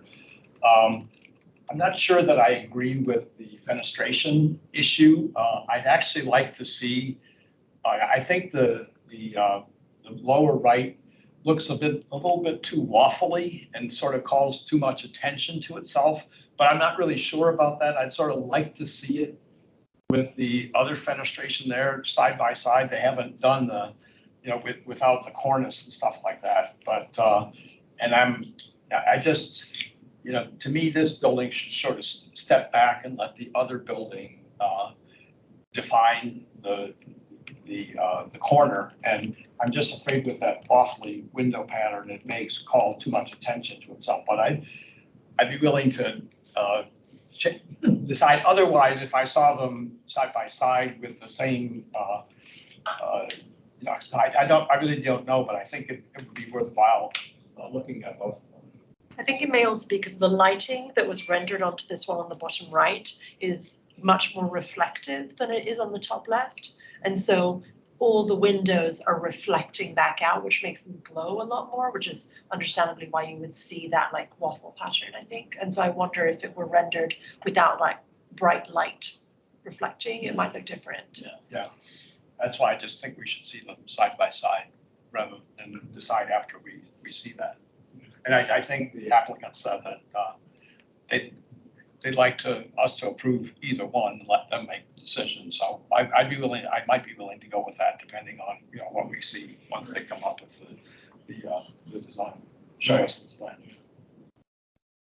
Yeah, I'd also like to see the two side by side. I think that the sort of the hinge on the sort of top left, that's one that sort of appealed to me more. I mean, not that the one on the bottom right doesn't appeal, but it would be nice to see them sort of rendered similarly, kind of just, this one looks better, but I mean, they're both, it's a winning project either way, but that's, yeah. Don't they want to go to the county board next month? Speak up. Sarah, what's your timing on the project? If we were to have you come back for the August cycle, just to kind of show the side by side, would that cause a major delay with your project timeline? I'm going to defer to John if that runs into any issues on your side, or if we do have the ability to do that. John, I don't know if you can unmute or not. I did unmute. Okay. Hopefully I have. You did. We can hear you. Can you hear me now? Yes, yes. I mean, we have the time to do it. It is important that we get to the board when on the schedule that we had, but if that's going to make it people feel more comfortable, then I'm okay with coming back one more time for that.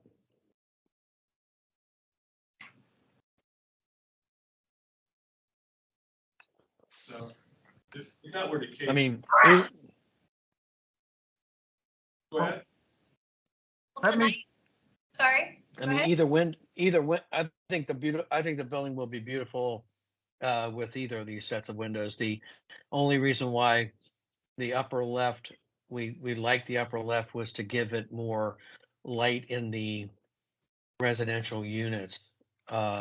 Sometimes when you have a lot of windows, like it is on the lower right, it sometimes can get very busy and stuff like that. So that's why we were trying to give it a more open, bigger glass look for the corner to pop the corner. So tonight, the HLRB was going to be taking a vote to be able to have its COA so that they could go through the use permit process for this being a commercial form-based code.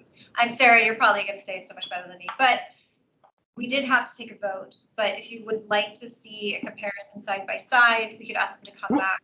We could do multiple options. We could have them come back to the DRC and the HLRB if you'd like to see it. Sarah, your project team, everybody could get more, compliments on the design. So, more gold stars. We do love that, so. Yes, so, but, other options, kind of like what I said before, we could leave it to the DRC to see how it's looking. So it could be almost like a conditional COA, go to the DRC, have them take a look at it, see what works best. Or tonight we could just say, you're not going to take a vote and you'll see them in August. I don't understand what we're asking them to come back and show us. So the windows in the center curve on the floors 3 through 7, they're separated, they're apart. We're asking them to group them together. I think we're asking them to show us the lower right design with the upper left windows in it. Yes. Right? Correct. And with the same lighting quality so that we can actually compare apples and apples. But for my part, I'd be happy to leave that to a discussion between their architects and the DRC and for us to approve it today, because they've gone through a lot and that is a beautiful building. I don't think any of us are going to object to I won't object to either window pattern. And I think between these two sets of architects, they clearly know what they're doing with this design. Yeah, I think the applicant asked for us to approve both, and I'd be willing to approve both or either. Well, I don't think they're talking about both. They're talking about the one on the lower right and something like it. And I forget the name of our new member who suggested that we approve both of those. I'm fine with that, but I don't know what the other one looks like. I mean, I heard the architect explain it, and I get that, and I think I would be fine with what they came back with, but I'm not fine with the one on the upper left as it's currently depicted. I mean, I don't think we're suggesting that. We're suggesting that we like the building on the lower right, but that many of us are comfortable with that building on the lower right having a curved window pattern that's the way it is on the lower right, or that's modified to use more like the pattern that's in the curve on the upper left. But the building we like is the one that we all seem to very much like is the one on the lower right. Can we conditionally approve it with it going back to DRC? Someone could make that motion. Yeah. I'm fine conditionally approving it and leaving it to the DRC for the final say.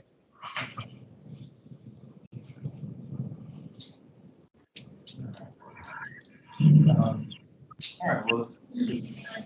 1 second to mute somebody. Okay, so with that, let me see.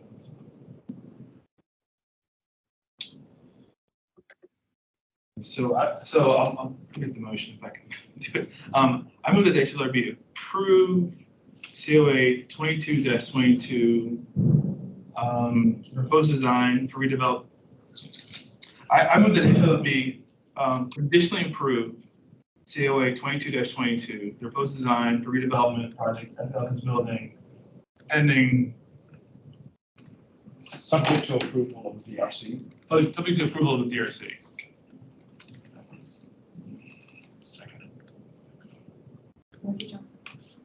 Did you catch that? Michael? I did.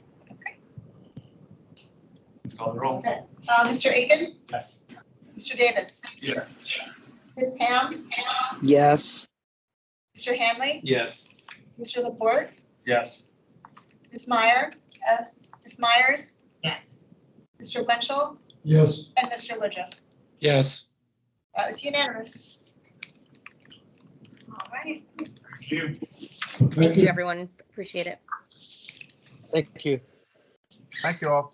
Thank you. Don't be strangers. All right. Next project. Yes. Can we share? Hold on a second.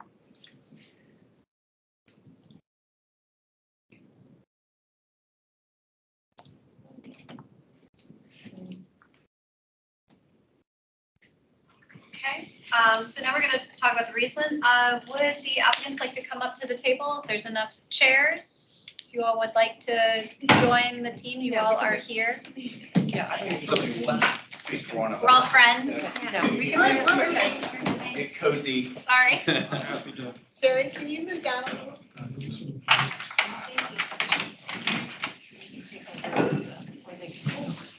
Thank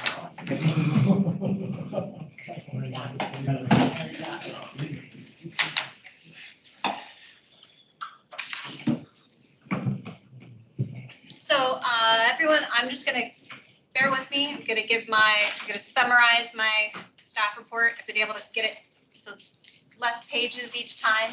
And then I'll hand over the keyboard to you all so that you can do the presentation after. So this project is for Riesland.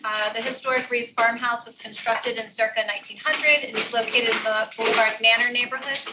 The property became a local historic district in 2004, and a county-held easement protecting the exterior was recorded in 2018. In 2017, Habitat for Humanity of Washington, D.C. and Northern Virginia approached Arlington County and proposed a rehabilitation and adaptive reuse of the historic farmhouse as a group home for residents with developmental disabilities. In February 2020, Arlington County and Habitat reached a non-binding agreement for the project with a signed letter of intent, which I'll reference as the LOI. The Reeves Farmhouse project team consists of L'Arche of Greater Washington, D.C., Homemade National Capital Region, and Habitat. The last that the HLB heard this project, which is kind of surprising to me because I feel like I talk about it every day, was during the April cycle review with the DRC and the HLRB. During that April meeting, the HLRB reviewed the proposed massing and overall design concepts for the restoration of the exterior of the historic farmhouse and the construction of 2 new additions. Let me see. I'm gonna leave this to let this sit. So I'm gonna go back. The applicant sought preliminary HLRB approval of the COA to satisfy one of the main conditions of the signed LOI. The HLRB considered all aspects of the proposal and determined that a preliminary COA could be granted at that time, but further design details were needed prior to issuance of a final COA, which is required in the LOI. The applicants are currently returning to the HLRB for their final COA, which includes additional details on materials and other specifications. The proposal is there's a lot, and Habitat's proposal includes more details involving the restoration of the farmhouse exterior, the new additions at the rear elevation, and specific materials that will be proposed on both. And the applicant will provide that all in their presentation, but I'll give you a bit of a preview when I get to my recommendation statement. The DRC reviewed these additional details. The project team explained their approach on many different things, so I'll just highlight some of the key things. For example, there was a discussion about the window replacement. So currently the historic farmhouse has wood windows, and they are proposing an in-kind wood replacement of those windows with a 1/1 pattern. They also are proposing 1/1 vinyl windows for the addition aspect of this project. And they are also proposing vinyl windows in the dormers on the historic farmhouse because there are there's only a dormer on the back part. They're putting a dormer on the front, which you'll see when we get to those in the applicant's presentation. Farmhouse also has two 6/6 wood windows on the second floor, and the applicant would like to replace them and requested some clarification from the DRC if these windows should still be 6/6 or if they can go to 1/1s. And the DRC member stated that they were comfortable with changing the configuration to 1/1s. Concerning the historic farmhouse roof, the applicants are proposing to replace the existing asphalt with new dimensional asphalt shingles. Also on the historic farmhouse, they're proposing that the materials along the roof fascia and soffit on the eaves will be pre-finished PVC trim, and the existing wood roof eave will remain if it is in good condition, or it will be replaced in kind and repainted to match existing if in poor condition. Front porch wood eaves will remain and be prepped, repainted, or replaced in kind to match existing, and the DRC did not see an issue with the use of this synthetic material at the roof eaves. And there was discussion that occurred about seeing if possibly a metal seam roof material could be considered for the front porch roof on the historic farmhouse instead of asphalt shingles. So now I'll go into my recommendation, which is a bit lengthy, but this is kind of the moment. HP staff recommends approval of the subject application as submitted and supports the proposed restoration renovation plan for Reedsland. Since the Reedsland LHD does not have adopted historic design guidelines, the HP staff and the HLRB must consider all proposed alterations according to the guidance provided in the Secretary of Interior standards for rehabilitation. As such, the subject application complies to standards number 2, 5, 6, and 9. There'll be a quiz afterwards if everybody knows what those are. Staff agrees that the proposed exterior restoration plan is both appropriate and sensitive to the character-defining features of the historic farmhouse, thereby complying with standard number 2. The repair or in-kind replacement of the exterior materials and or features, including the 1/1 wood windows on the historic farmhouse, follows standards number 5 and number 6. The removal of the existing vinyl aluminum siding and trim and restoration of any existing wood siding and trim likewise follows standards number 5 and number 6. The removal of the existing asphalt shingles and or existing metal roof and replacement with new dimensional asphalt shingles complies with standards number 6. As does the in-kind replacement of the main entrance door and the removal construction of the brick chimneys. Following standards number 9, the proposed wood railings and wood ramp on the front porch will not detract from the overall design, function, or aesthetics of this historic design feature. Plus, will allow the farmhouse to become ADA compliant, which is an essential requirement for the new residents. The construction of a new shed roof dormer on the farmhouse north roof ridge follows standard number 9 and is compatible in design to an existing dormer located on the 1911 section of the house. Only 4 more bullets. Hold on with me.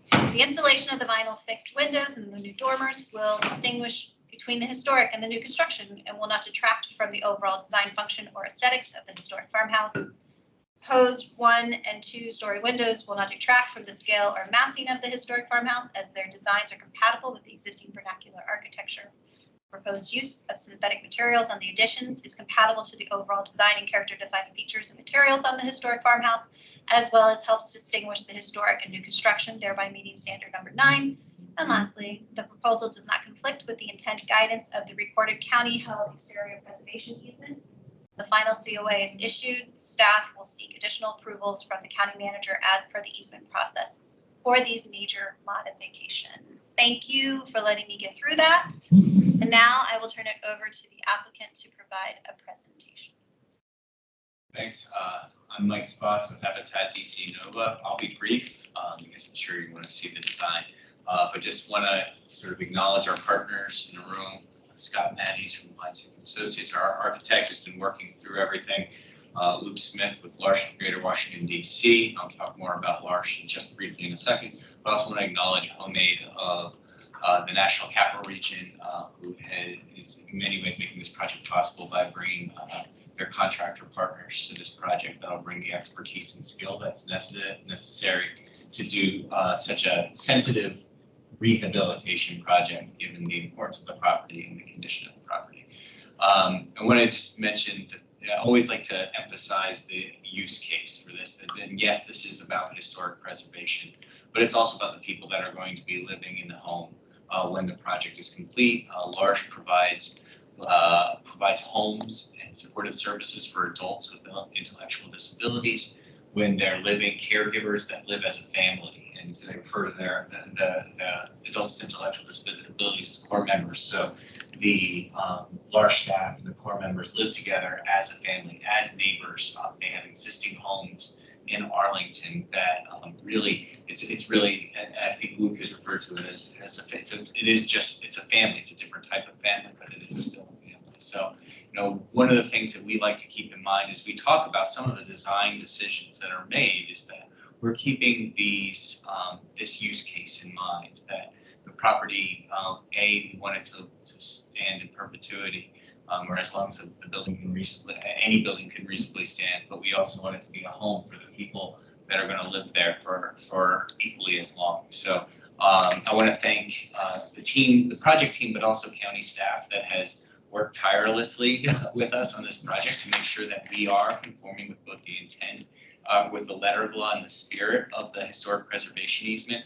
I think that they've really helped us understand the requirements and what needs to be done to get a final certificate of appropriateness. So hopefully today's conversation is relatively smooth, and if it is, that we have county staff's guidance and tireless efforts to thank for that. So without further ado, I'll hand it off to Scott to talk about the design.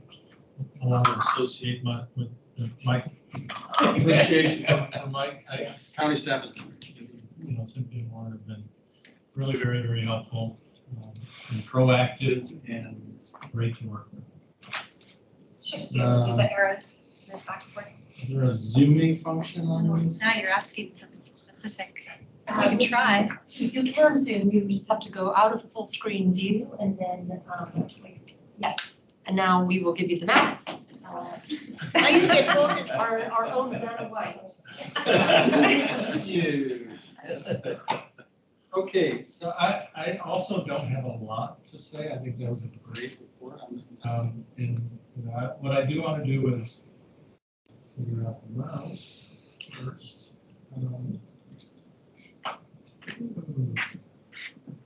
Sorry, in the AE industry, we're blue beam people. We're not Adobe people in terms of Acrobat. We use a creative suite, but not Nobody wants to be. Acrobat. But we can pause here on this view Yeah. if you want. So, well, let me just go back one real quick just to knock it out.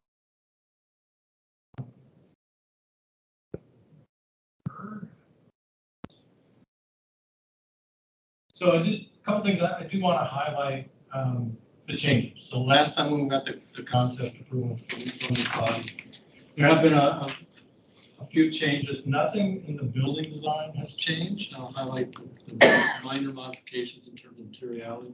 But one thing that has changed, and it's really an immaterial change, we think, but I just want to make sure everybody's on board on this very washed out site plan, which you can't see. Hopefully you were able to see it on your screen. Is that we did meet with Fire Marshal, Arlington County Fire Marshal, and talked about EMS access to the site to serve the building once it's complete. They, I'll say politely, requested very strongly that we provide a new fire lane, a 20-foot wide fire lane. We're widening the entry driveway. It comes in off of Manchester, pipes down the lot, and then terminates here. What you can't see, unfortunately, in this washout is there's a fire EMS vehicle turnaround here. Most of that, 90+% of what we're doing to expand that is on county property, off the Pipestone line, not in the historic easement. But there, because that's a sort of a material change. What we talked about last time, I just want to make sure we highlight that. So then I want to go to Cynthia's favorite. Yes. Just take a moment, take it in. It was an expression of glee when we first And somebody in community said, "Is that me?" Is that me? I'm like, no, we haven't actually built that part of it. Like, oh, it looks a lot like me. I want to live there. Well, It's struck a chord. I love it. That's great. So again, the design that we presented last time hasn't changed. Clearly, there's more detail to see here. This is a more realistic rendering than the very conceptual massing studies that we had last time. But to give you a much more detailed flavor of the character of the historic and what we're proposing with the one story from this view, the second story, you can see just a hint of it there beyond. So to summarize the sort of the overall approach and materiality to build on what Lauren has said in a very detailed manner, the existing structure, historic structure, is an exterior restoration. So we'll be removing the existing aluminum siding, inspecting what's there, prepping and painting to the extent it's sound and good condition, replacing in kind with wood siding to match to the extent it's not. And we'll be doing that for the siding, for the window casings, etc. For the, this is the new ramps, so that's all new, but it's all wood railing down here where you can touch it and feel it and see it up close. As Lauren mentioned, we did propose, and Mari and Andy seemed favorable to it, is where it's high up, it's out of reach, to use synthetic materials in the eave construction for eaves, soffit fascias, breakboards, etc. up in the roof area, because it's high up, visually indistinguishable from wood. You can't touch it. And as part of what we talked about last time, excuse me, we had, of course, reviewed the original Milner report. We weren't unaware at the last meeting, we learned that there was an update to it in 2011. We did get that. And the delta between 2004 and 2011, it did note some more substantial deterioration in the soffit material that exists. So for us, that makes sense to do that. I also want to highlight, this is the shed dormer that's in addition, technically, I guess, that's proposed to allow an interior stair to go up and serve the attic space. There's a finished attic space here that's partial for the entire attic. That will be administrative space, not for board members. But because that is A, new, and B, again, so high up in the, away from close up view, not only we're proposing synthetic materials in the roofing, but also using synthetic material for the little bit of siding that defines the walls of the dormer, and proposing vinyl windows here instead of the windows are all proposed as, when we talked last time, we were proposing aluminum clad wood for everything, for existing and new. Based on the discussion last time, we're on board with providing in-kind painted wood windows in the historic structure, 1/1 lights, and it doesn't show up on this rendering, but around the back, there are the two windows. We'll see in an elevation. There are two windows that are 606, and we talked with the GRC about, does it make sense to replace just those two at 606? And I think we had a good discussion and landed on those feeling favorable to those being 1/1, so there's consistency. Those will be wood, painted wood, but 1/1. The compensating factor here, though, is that now we need to compensate the budget a little bit with the painted wood windows in kind replacement. So in the addition, we're proposing vinyl windows to compensate our budgetary front for that. Again, with discussion with DRC, we feel like we have to meet on that. Those are the only material differences, really, that from what we talked about in when we got the concept approval. This, and I'll highlight a couple things for Andy and Mari that we talked about last time. Again, sorry, it's really washed out. When we talked at the DRC, we had an example here that was wood grain hardy. We're using smooth. It's going to be painted smooth. The window sections that we showed were actually pavement windows for whatever reason. These are the double wood sections that we're proposing. This product in particular, there's a cut sheet in the package product. And then lastly, Andy's recommendation and reminding me, I dug out my Smoot catalog, and so these are real porch component, portrait, copper wall. Good old Smoot catalog. That's really the only difference from last time when we talked. And then, again, it's very hard to read because it's washed out. Again, we're not changing the design or the proposed material distribution. We just added a lot more notes so that it's very, we really, labeled each piece of the park very specifically. As Lauren also mentioned, down here at the front porch, that's restoration, particularly in the E materials. That's to the extent we find a lot of E materials that will be replaced in kind as well. We're not proposing synthetic or close to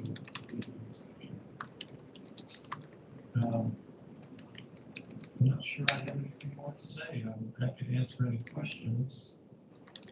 Maybe we'll put it up to discussion. Scott, can we show the two windows that are the 6 Oh, yeah, sorry. It's these two windows, this one and this one. So the addition starts here. This is the two-story portion of the addition.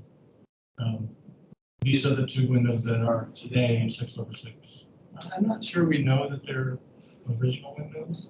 We don't think they are, but they are existing 1 and 6/6. So it's as Andy mentioned, I think at the DRC, they're to the rear. They're away from the public view, so to speak. They're in the back of the home. So not as prominent as say residential. That's all I got. Happy to answer questions or discuss. Thank you. Should we hear from the DRC? Yeah. Andy, DRC. Well,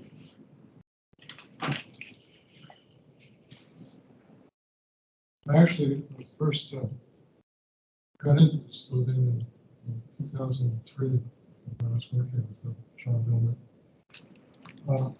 Associates. And I'm responsible for a lot of initial investigation. Could you speak to the audience? Responsible for a lot of the initial selective demolition to review the structural character of it and to come up with some thoughts about how the house was built, because it evolved over time. The rear one-story portion of it is the oldest part of the structures on the house, and it's moved after the second portion, which is the two-story balloon frame structure with the cable base in front. And then we've got an addition out the side, which is, I think, about 18 granules, something like that. I wanted to clarify that this structure was originally part of, was acquired as part of Mile Run, and Mile Run Park. The house sits on the west hill of snow sledding in Arlington that drops down to 4 Mile Run from the front porch area. The real change, and it's to the, I think it's I originally had some comments about it. The porch never had handrails or anything. It just was there and enjoyed viewing down to Willow Creek. The house, really only the front of the house is visible from public trail along 4 Mile Run. The rest of the house is surrounded by the backyards of horseshoe-shaped development that was took part of the farmland. So they see the sides from their backyards and sides back. I think the last section with the second floor with the 6/6 windows an addition on top of the original. It was literally dragged down. It's really was a difficult part of this house was the fact that once the county building department got into it, there were all sorts of discussions. The house sits basically on the grade with the ground floor choice, probably 6 inches above grade at the most. There's no real crawl space unless you pull between the choice. The rear section, the oldest part, was dragged from up the hill further down, and you can actually see the flower marks of the choice. And kind of whole kitchen floor there on that one. I think this is, the county has struggled with what to do with this house. And there was thoughts about it would be some sort of community building, and then with all the problems of the house, they decided that wasn't good. And the county didn't want to go to the expense, those expenses. So we've got this original parkland, or purchased the parkland, and it was left at the previous farmstead.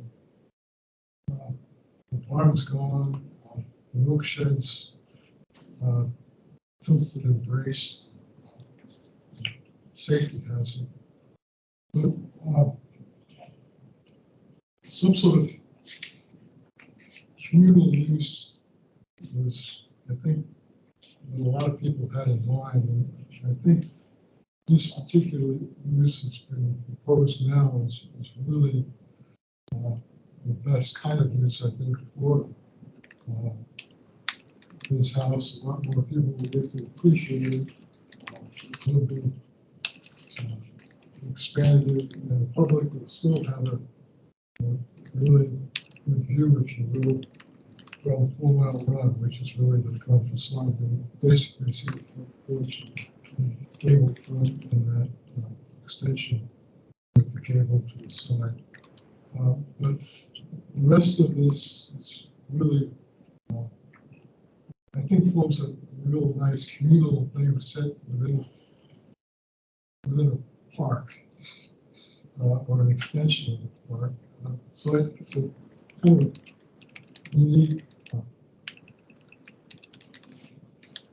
setting and exciting that will be appreciated.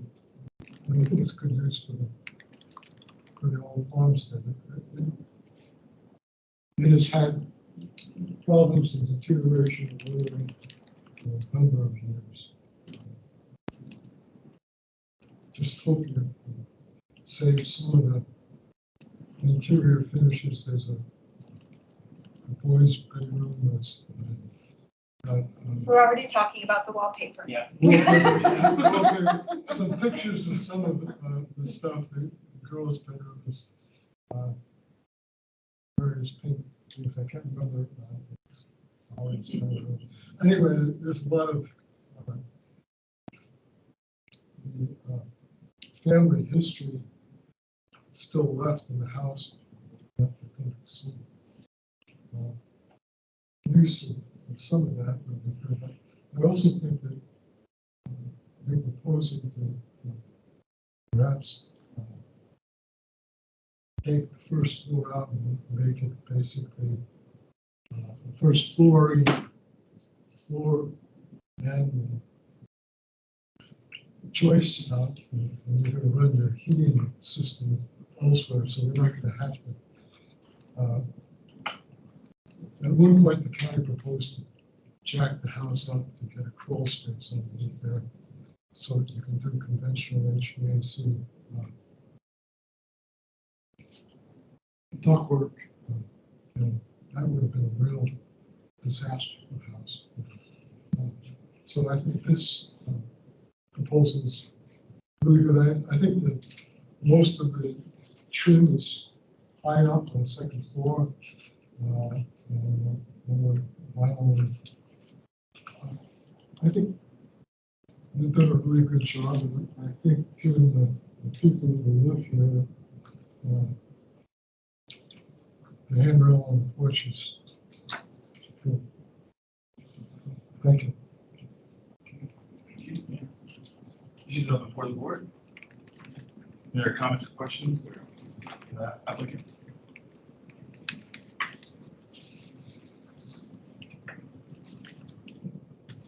We had an event at the farmhouse where we welcomed the Reeves family to come and share some stories in June.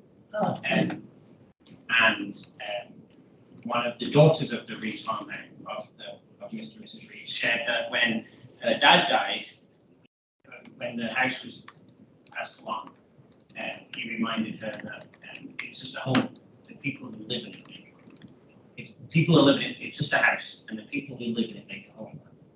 And she said how she couldn't think of a better group to us make a home.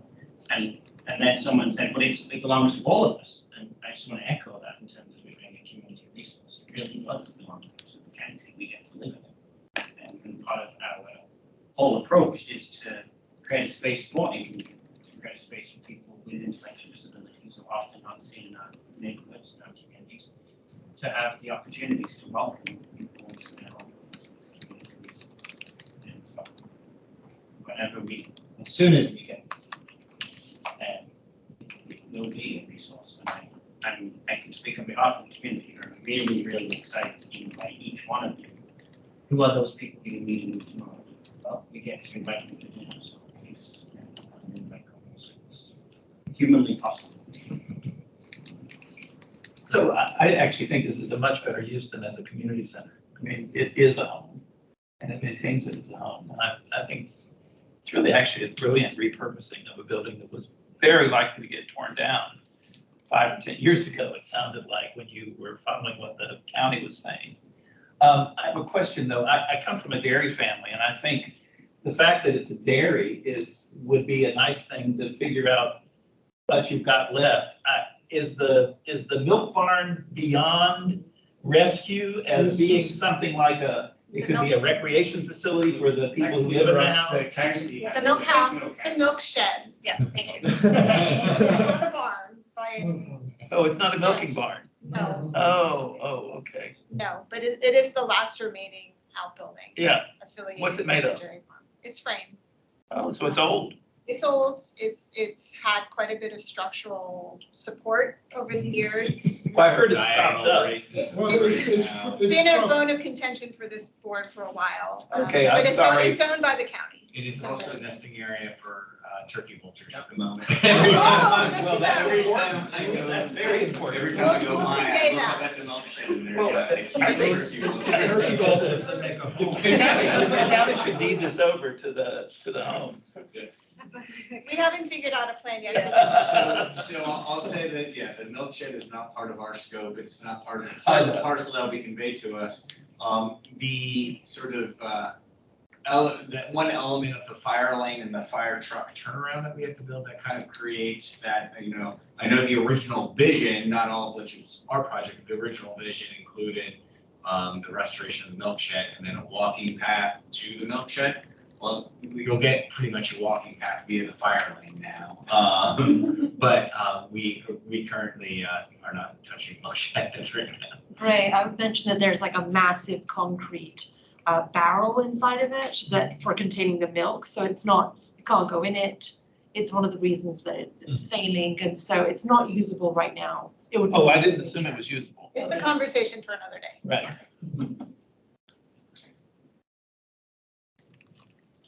Well, there's no more comments or questions. I guess we can make a motion. I mean, again, I thank you for all your hard work on this. Let's make a motion to approve the COA.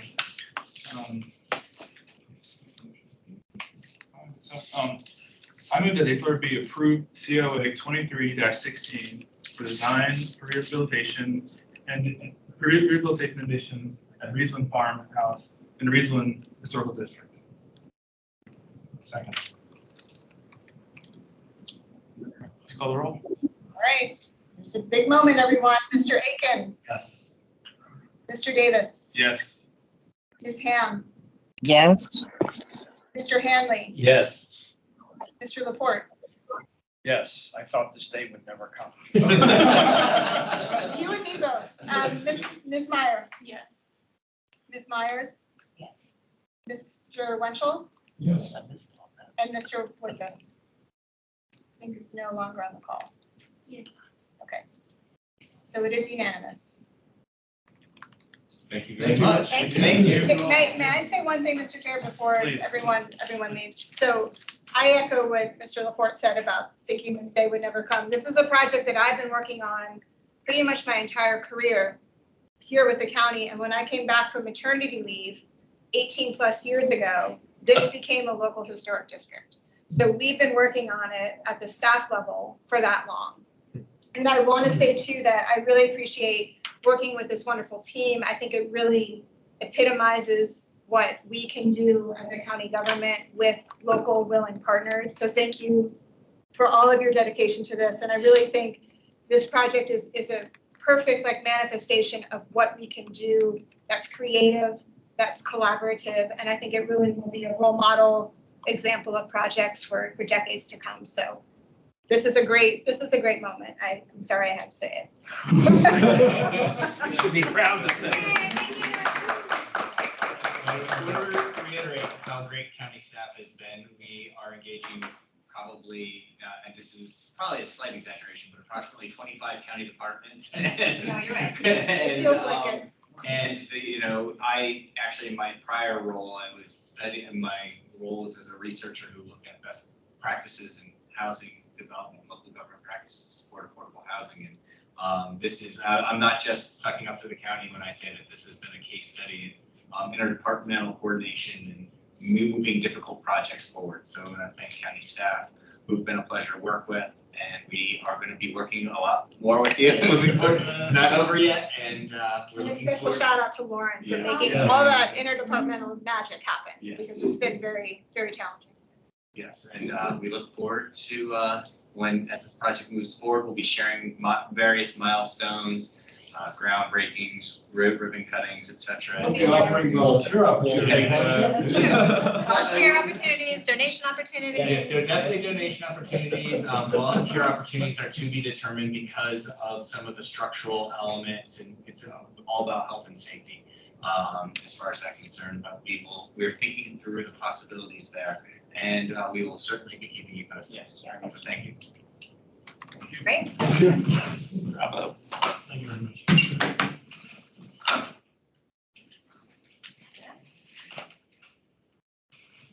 Did everyone get copies of our the draft markers? So we now have 3 different parts. We have the original packet that is safe paper clipped together, and then we have Gray's edits, and we have a proposed edit from the applicant as well that came in this afternoon. So I'll push those down there. Let me get the right. There's a new one from this afternoon. Yes. Yes, the fun doesn't stop. Constant. So I want to apologize to the board for submitting a comment because, it's pretty, I didn't mean to be appearing arrogant. I just meant to share this with you Oh, I'm sorry. No, as no, an but, idea for you to think about. oh, no, that's the point. All right. We want everyone to come forward with ideas and recommendations, and there are It's a little not too many presumptuous. cooks in the kitchen. We need as many cooks as we can. I don't know what the right metaphor is for. Okay. So let me, Serena, we might have people online. yes, we do, I know.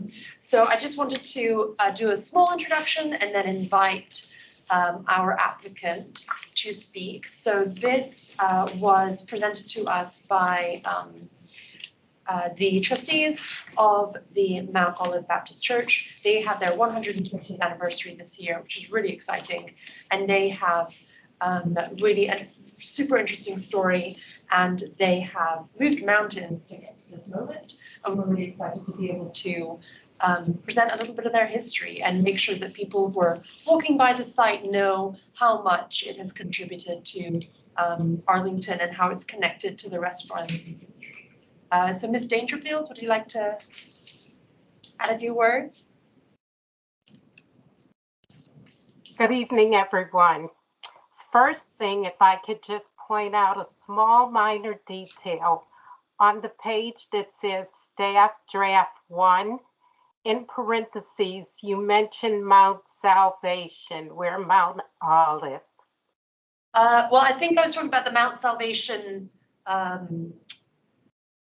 marker, because I think I had meant to include a copy of the Mount Salvation marker because it showed the maximum number of letters, whereas this, I was able last minute to get the draft which included your text, because before they hadn't submitted that to me. So do not worry, I've not gotten you mixed up.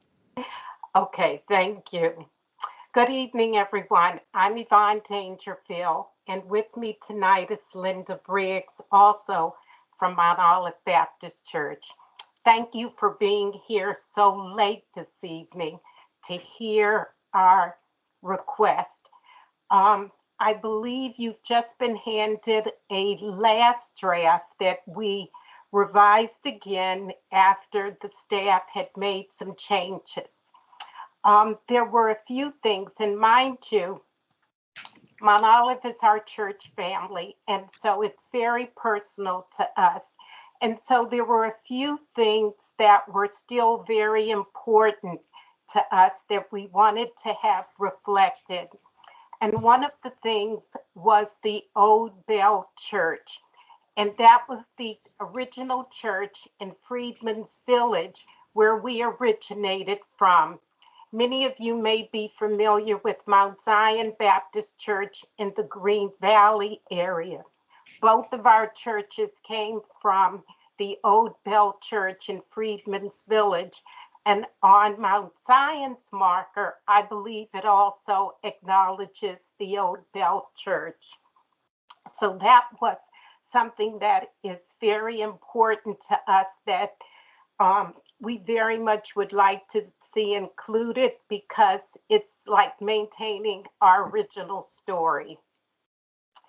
Another piece kind of going on in the draft that staff had, one of the comments is correct, and that's that the church adapted and flourished, and that we've been a champion for civil rights, and that we were the first African American church in Arlington to broadcast on the radio.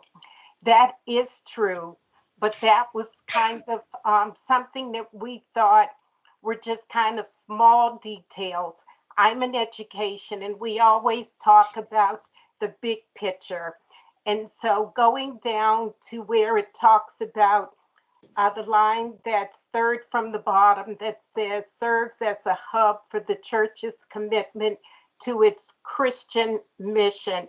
That was another key point that's very personal to us.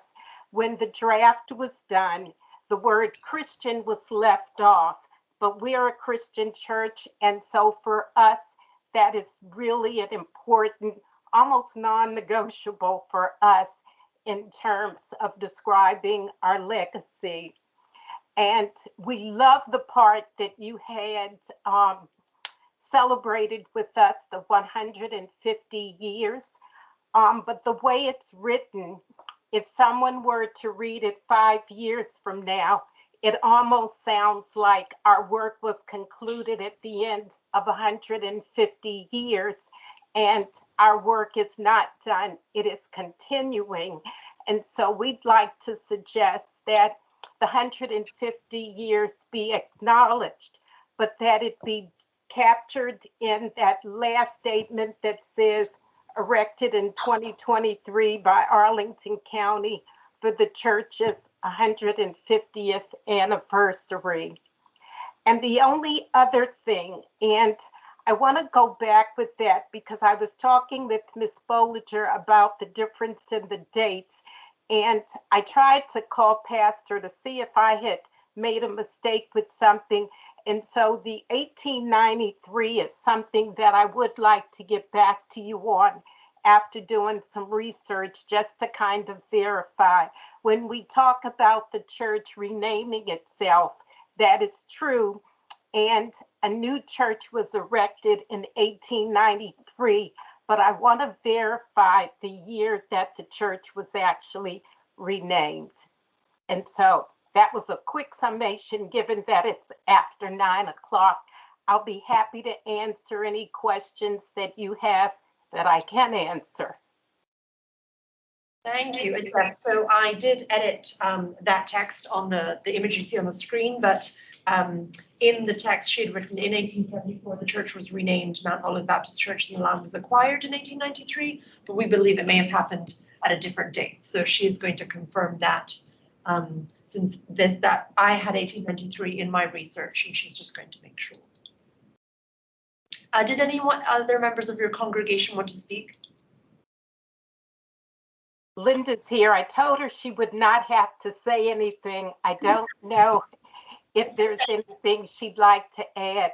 Linda is the chair for the History Subcommittee for our 150th anniversary. Linda, did you want to add anything? Oh, no, I think that you have captured everything quite well. So hopefully we can go forth with what you have presented. Okay. Thank you, Linda. Great. So you have a number of different edits in front of you. The one that is in capitals in the serif font is the most recent from the applicant, and then you have the packet and Gray's suggestions. How? First reactions. I think it's essential that whatever gets done in the end includes all of the things that we were just presented with by Mrs. Dangerfield as being critically important to the community. So having them share with us what's most important to include in this, I think is essential. The dates are really confusing in this, though. I think that we need to clarify what happened when, and was there a renaming of an existing church, or was there a new church? I mean, it's not really clear what the timeline was, right? And that's pretty important to get right, because once this plat goes up, it'll be the history. Yes, and we'll make sure that we have the accurate date. To respond to your statement, the church was named Antioch Baptist Church. And at the time, there was a Reverend Waller who was the pastor, and his wife had actually suggested that the church be renamed to Mount Olive. And so I just need to go back and just double check to verify the date of when she suggested the renaming, because the church was renamed at that time. This is just a minor point, but on line 4, second sentence, it looks like it starts with a 1 instead of an I. Yes, so I will rewrite everything. Okay. Yeah. Yes. I also will have to check that if it's the word count, but yes, I noticed that too. Okay, yeah, I'm sorry. I had a couple, actually, I've seen a few drafts of this, okay, and I think it's improved as it's gone along. I especially like the addition, I like the erected in 2022 by Arlington County for the church's 150th anniversary. I think that's okay. We don't usually do that, but I We think have to see if that fits. okay, Yes. but I think it's really good because it's like kind of captures the moment, okay? And so I think we should make an exception for do that. I like the addition of the Old Bell Church because I know that's, that adds some history to it. I think there's, this talks about Freedman's Village being a model community, and, model community has a kind of meaning in our society. And, if you look at Wikipedia, they used the term refugee camp for Freedman's Village. It wasn't supposed to be a permanent community. It was a model refugee camp. I'm not sure if I want to use that language, but I don't think we should use the language model community, because that sounds like, we're talking about Reston or something like that. It was supposed to be a place where formerly enslaved people could be housed and get an education. And a temporary A temporary basis. thing, so it wasn't, and Wasn't the hope that they would be able to model after it and create other similar opportunities? yes, but it would a model refugee camp, okay, not a model community, I think. Yeah, well, we definitely won't use refugee It's camps. supposed to be temporary. And I think your comment about model is something that we could look at again as well. I believe that that was a statement that came from the staff's original draft. In trying to look at it, there were some things that we held very close to the heart, like the Old Bell Church, the mention of a Christian mission. And so with some of the things, we tried to kind of work along with what had been suggested. And if I'm not mistaken, I think model was something that we borrowed from the original staff draft, if I'm not mistaken. I don't have any problem with the word model, but the term model can look at community it. is what I'm talking about. And then a previous draft had talked about Freedman's Village being established during the Civil War, which it was, okay? And this, in the fourth line, it says a federally established model community during Reconstruction. So I think the church was established during Reconstruction, but Freedman's Village was established during the Civil War. So we have to get the time, like as Gray said, the timing here, the timeline is not clear from this language that we're looking at. And so, I don't know exactly how we want to say that. We've taken out the reference to Freedman's Village being established during the Civil War, which is fine with me if we don't want to say that. We have to get the timing right. Then the second sentence seems to be, it's a pretty run-on sentences. Maybe we could turn it into two sentences. I think once we find the date, because I think Yvonne may find that that it was renamed and built at the same time. So if it's the same year, then we can make it one sentence. So I think the understanding when that date is will help us also, because we need, depending on which order it's in, if it was the congregation was renamed before the church building was built, then we want to put it in the other order. So I agree, though, that is mainly written. And I wanted to take to heart, you did send language about the apostrophe in Freedman's Village. We've seen it with, we've seen it without. We were writing it based on the language that we had used in the African-American booklet, but it has also been seen with the apostrophe. Yeah, no, I'm familiar with that controversy. In fact, when they built the Freedman's Village Bridge, there was this huge controversy. And the spelling that you have here is the spelling that they decided for the Freedman's Village Bridge after many meetings and all research. And I think let's just go with this because there's a previous group that did all this research and that's what they came. I mean, maybe there's new discoveries, but I'm not aware of them. This is fine. You could make arguments for and against that they were made, but I think this is anyway. And yes, then the name Freedman's comes up in every discussion. If it's Freedman's, the apostrophe, right. Every circle you're in, it comes up as a discussion piece. Right, and then I would take out the word when you say this present site. I would just say this site. Take out the word present. I don't think it's necessary. It's kind of unduly formal. And I would take out the words in 1942 because, you're saying in 1944 and 1942,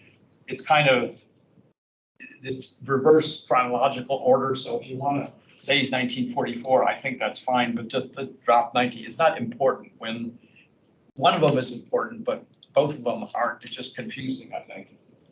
And then in the last sentence, I would have churches be lowercase and anniversary be lowercase also. So it's going to be capitalized. It's going to be capitalized. Yeah, Okay. everything's Forget. capitalized. Okay. Sorry, remind me, the run-on sentence you were worried about, was it the 1893 or was it the congregation relocated? It's all the same sentence, so. Starts in 1874, that one. Okay, I didn't see. Yes. No, I think it's two sentences. Okay, it is two sentences. I'm Yes. sorry, maybe I missed the period, okay. Well, I think you can take out that, if it is two dates, you can take out the and. A lot of Period this will after get church. clear once we have the dates. Take out the and it might save a little more room. I think it's premature to. Can I just ask if you all have consulted with the Black History Museum about this? Because they have done a lot of deep research on Freedman's Village. Yes, no, I've done, and I've done a fair amount of research Okay. as well. But yes, I am, I chat with, Scott quite often.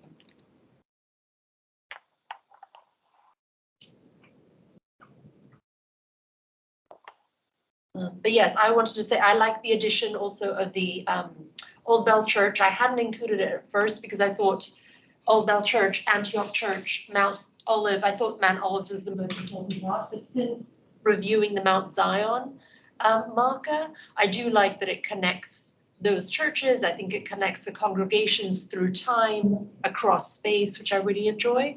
And then I think adding the information about the Gothic Revival Church has been valuable because it connects it back to the building. Okay, so if I can just kind of recap to just make sure I've captured everything that you were targeting. At the very beginning, it was just the timing with the Civil War. Was it Freedman's Village? Was it the church origin? And then next, just verification of the 1893. And then later in the document, removing the word present, and then removing the year 1942. Did I get everything that you mentioned? Yes, does anyone else have edits? Oh, and the word model. Except that, a federally established model community during Reconstruction, that has to be cleared up Right. to say something that's accurate and, well written. Yeah.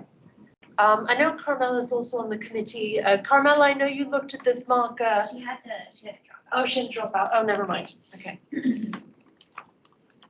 Jake, do you have any comments? He's off the Never mind. Why? Never mind. Sorry. Okay, just us. So we could think of Well, it depends how the commissioners feel if I can. So we do want to get it in the ground before the end of the year or as soon as possible because of the anniversary. And so we can work with Jerry, and then also I would need to do some back and forth once we like the language to Lakeshore Industries that we can actually get it onto the aluminium marker. And so it's up to you if you wanted to come back or whether yes. Could we approve it by email if you send it to us? So you would have to approve it now, and I can certainly share it with you and Jerry and anyone who's interested by email once you've kind of made a motion to approve the language and said with further modifications by staff and the commissioners and the applicants. Technical and grammatical changes Right. as necessary or something technical. What's Clarifications. And chronological, because Yeah. the chronology is sort of one of the big issues here. I mean, there's a lot that needs to be fixed. But it can certainly come back to next month because it's August and then it could be complete. I think even if you approved it in August, that still gives us ample time to get approved and wait for manufacturer. And now that you know that you support the marker, I can get the PO working, and that way we can have it ready to manufacture day after you approve the language. How does that sound to you, Ms. Dangerfield? That sounds workable. Okay, so this will be coming back in August. In the meantime, I'll work with Jerry and Gray and anyone who would like to on the language to get it shored up. So it might be just a bit of back and forth. And with Ms. Ms. Dangerfield. Right, and then I'll get it to Ms. Dangerfield to make sure she likes it. And then we will get it to Lakeshore Industries to find out if it's gonna fit. And then we will do it again. Because that's what we do. Yes. So thank you so much, Ms. Dangerfield, for your time and And thank you all. We really appreciate the feedback and you're working with us. As I said, this is our church. It's very personal and it's very challenging summing up 150 years in 21 lines. Thank you. Certainly is. Thank you so much. Thank you. Have a good evening, everyone. You too. Okay, so we are going back to, here we go. Chairman's report. In terms of board, it'll be pretty short. You kind of touched on actually just now, actually. If anybody else is interested in the purple marker committee, just please let, I guess, staff know, who's on, any sort of more eye and more insights. It's helpful. And we may, once we do that, like maybe talk about establishing some more guidelines within the committee so that we can review everything more formally if Jerry and anyone else is interested on a more regular basis. Otherwise, that was it. That's it. Okay. Just a few quick staff updates given the time. So in terms of the Historic and Cultural Resources Plan, we had initially planned to bring the revised draft back to you all in August for any last questions, comments, hopefully get a motion of support. We are going to postpone that until September. So we can, our aim is to get the next revised draft out to the public in the middle of August. So then that way you'll have a few weeks to review it before the meeting. So plan on the regular meeting on September 20th to be the blessing for the plan document. And then we also have a community engagement opportunity, and I'll turn to Michael to make that request. So the county fair is coming up. We went last year and it was a really successful spot to engage with new people that have never talked to the program before. So we're going to go again this year. It's from August 16th through the 20th, but we're only going to be staffing our table from August 18th through the 20th, so Friday, Saturday, and Sunday. And we could use some assistance with HALRB members coming and helping us at the table. So I'm going to read out the times, but I can also send this in an email. And if anybody's interested in coming with us, there will always be a staff person at the table. So you won't be on your own trying to answer questions. But we would really love the additional engagement. So the first shift is Friday, the 18th from 4 to 7. And I should say you do not need to commit to the entire time frame because we'll have a staff member there for the whole time. So even if you can only show up for like an hour, it would be welcome. Saturday, the 19th is from 12 to 4 p.m. And then Sunday is from 4 to 7. So again, I can follow up with an email, but if anybody's interested or knows they're available, you can go ahead and let me know and I'll sign you up.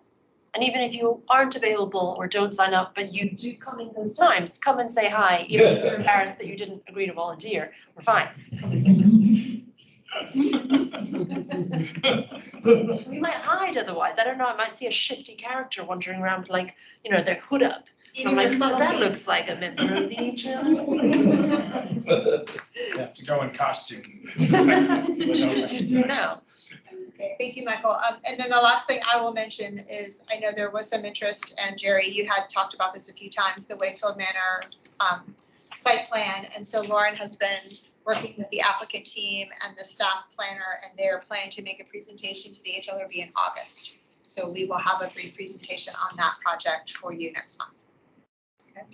All right, and then I think the last thing we have, I'm turning to Serena, has to do with the bylaws. Yes, this is a rather old document. It says amended 2010. Yes, most recently. So we did a fair amount of cleanup that I didn't include, which was the zoning ordinance has changed since then. So we had to change some of that language. The main reason it's coming in front of you is because of the quorum issue. Since some week, when it's holidays, December, summer, it's hard to get everyone in the room. So everyone's still welcome to attend virtually, but the Virginia legislation passed rules last year stating that architectural review boards have to have an in-person quorum in the room. We didn't have an established quorum, so we were using what's called Robert's rules. And it's just because Robert Dutzka's written demanded. No, just kidding. It's yes. It is half, like the majority of half. And so we thought if we could change that, then we wouldn't have last minute, like frantic need to have people attend, but everyone could still continue to attend online. It would allow for more people with non-traditional schedules to join us, maybe people who couldn't join the HLRB before, who had childcare, because like Jenny Gwynn recently had to leave because she couldn't commit to the in-person requirements. So hopefully this will make it more accessible to everyone. We also have some additions to the committees and just fleshing out what those are going to look like. We haven't necessarily put all those into action yet, but at least we have the beginning of that language. And also, we want to do written summaries of the work at the end of every year, so we have some review information about that, so we can kind of keep track of it. And then I had a question for you, actually, Cynthia. I guess this includes language about the elections. We have a nominating committee, like a get together. Do we need a nominating committee to nominate a person? Can we just invite people? Like, because then we have trouble getting the volunteers to agree to the nominating committee who are just going to ask someone a question. Right. So What section is that? I think it's in. I don't. I will. I think it was. It's H, elections. Yes, thank you. It's H, it's right after the highlighted committees. I thought we reworded it. And the nominating committee is different every year because different people offer to do it. And it's typically been like 2, sometimes 3 board members will propose a slate of officers.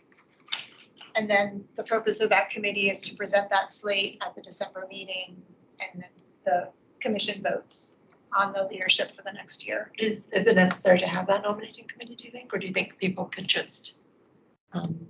Are there multiple candidates for that job? Well, we haven't I historically mean, in had groups a. like this I've been on, Like and you have to today. beg somebody to do it. I think it's a good idea to keep a nominating committee, just I think because, so you know, if too. you rely on volunteers, you may have people volunteer that you really don't want. I mean, I think it's better to keep it nominating. I've been on a lot of nominating committees. You've over done the it a years. lot over the And years. so, And you it know, just hasn't sometimes you been want chaired people to with- step aside. I mean, I don't think that that's been true of the HRB, but it could be true, you know, or people want. I mean, I think it's better to keep it on a committee level and just have a couple people. I mean, it is a kind of a hassle to get people to be on nominating committees. And I've been on several nominating committees for HRB, and we have a couple phone calls or one meeting or something, and it seems formalistic, but I've been in other places where it does perform a real function of sort of keeping things organized. And sometimes at these meetings, we go for things just to reach consensus. And I'm afraid that that's not the way I think we should be electing our officers. And I'm afraid that might happen is, you know, you have 2 people and people don't really want those people, but they're the ones who raise their hands. So they don't, you know, it's just to me something that ought to be done on a private level rather than a public level. I was on the nominating committee like 2 years ago. It really was not that people left. Was that at all? For what it's worth. I mean, I'd be happy to be on it again next year. Okay, I was just checking. So the only thing that, I mean, I would love you to read it. You do need to read it twice, so we need to see it again next month. But there was an option for quorum, because we did speak to the county attorney about what our options could be. And so we are presenting to you a minimum of 5 or 1 less than half. How So, can you do that if the state law doesn't permit it? oh, it just requires a quorum, but it doesn't Doesn't state what define quorum quorum. is. Oh, it doesn't work. And so we are define what quorum defining what is. our quorum is. And Okay. so that's, for DRC, our quorum is just 1 person. Okay. So it's up to you, and if you have a different quorum you'd like to recommend, right now, given the number of members we have, it's 7. So technically, we could do business with 6. Why? Oh, if we pass. If this were to be passed next month. Yes, if this were to, if either of these, but we have to choose one. So you would want to choose whether you want 5 or so the half minus 1. So in that case, if we were 15, then it would be 6. My experience with these things, and I can't read that, and I missed that in the stuff that was sent out, but organizations that have lowered the quorum requirements are usually organizations that are dying, okay? And if you have problem getting people for a meeting, that's probably because you don't have the right people, or you don't have the enthusiasm, or something. There's something wrong with the organization. And maybe we have too many people on the HALRB, you know, we go up to 15 and people. We haven't been at 15 in years, though. Okay, but people when you have that many people, people think, well, it's like voluntary, I'm really, and that's one of the, by making it 5, people don't take it seriously enough, I think. I'm just talking off the top of my head generally about, I don't, But on the, just to respond to that, on the staff side, Serena has to spend a lot of time every month making sure we have a quorum. You saw all the business that was before you tonight. If we didn't have a physical quorum, all 7 of those projects would not have gotten approvals.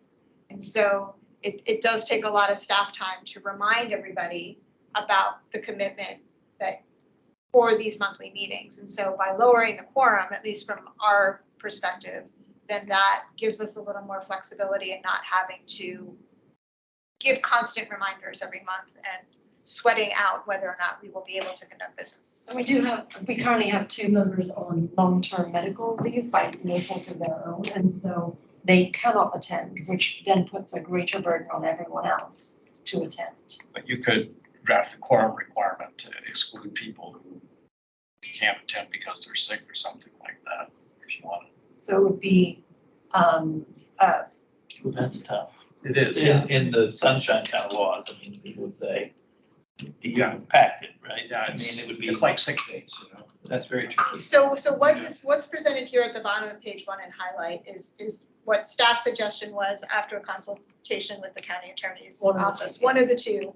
So if you all feel strongly about either of these options or have an alternative, we can either discuss that now, given the time, or something to think about, but be prepared to talk about it in August. So these can be finalized and voted on. I just had kind of one question. Yes. Do you know the other commissions, what they do for their quorum rules, if it's 5 or, so the other commissions are much slower and they just require all of our commissioners to be there every time.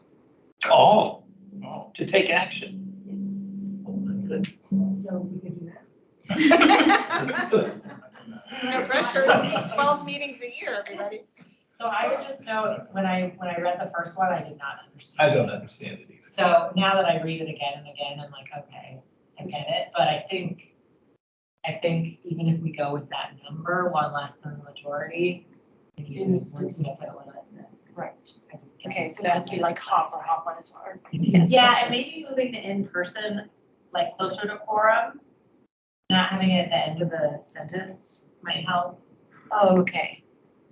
Because I was confused about. So maybe a quorum of the in-person review board shall consist? Well, is what we're required to have an in-person quorum? Yes. So to conduct its regular business, an in-person quorum of the review board. And then you can put the requirement. Okay. Yes. Yeah. The way it reads now, I was just it's actually 1 less than whoever showed up means a That's quorum. what So I thought you at first. always And I was have a like, quorum. oh, That's the way great. it reads now. Let's do Yeah. that. So you'd always, if 3 show up, then you only needed 2. Let's do that. That's the way it reads now. That's what I thought. That's brilliant, right? Okay. Yeah, so But it that- does read that now. Yeah. And the attorney But approved then it, it so. reads different. No, but they're 2 different things. Yeah. So, yeah. They're 2 different. But I think 5 seems maybe a little low for a 15-member board, so I actually like the first one, but it just needs to be rewritten so that we understand it. Or an in-person quorum shall consist of 1 less than the majority of members. Yeah. Yeah, that's what you mean.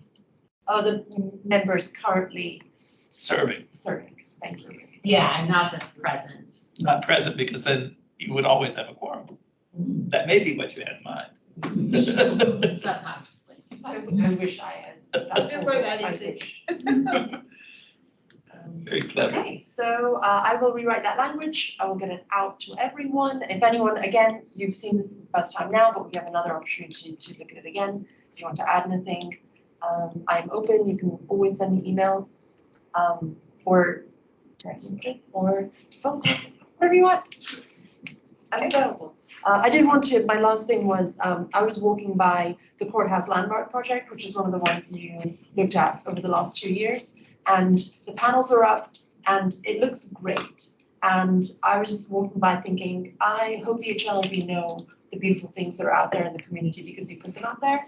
And it's even got this gorgeous green wall right next to it. And it's just a reminder that we can integrate modern and sustainable architecture with historic architecture in a really beautiful way. So Congratulations, you did a great job. So I recommend going when it's not pitch black. So can I just do a quick poll to confirm that we'll have a quorum in person for next month? If everyone can get out their calendars and make sure, August 16th. So John? Amari? Yeah.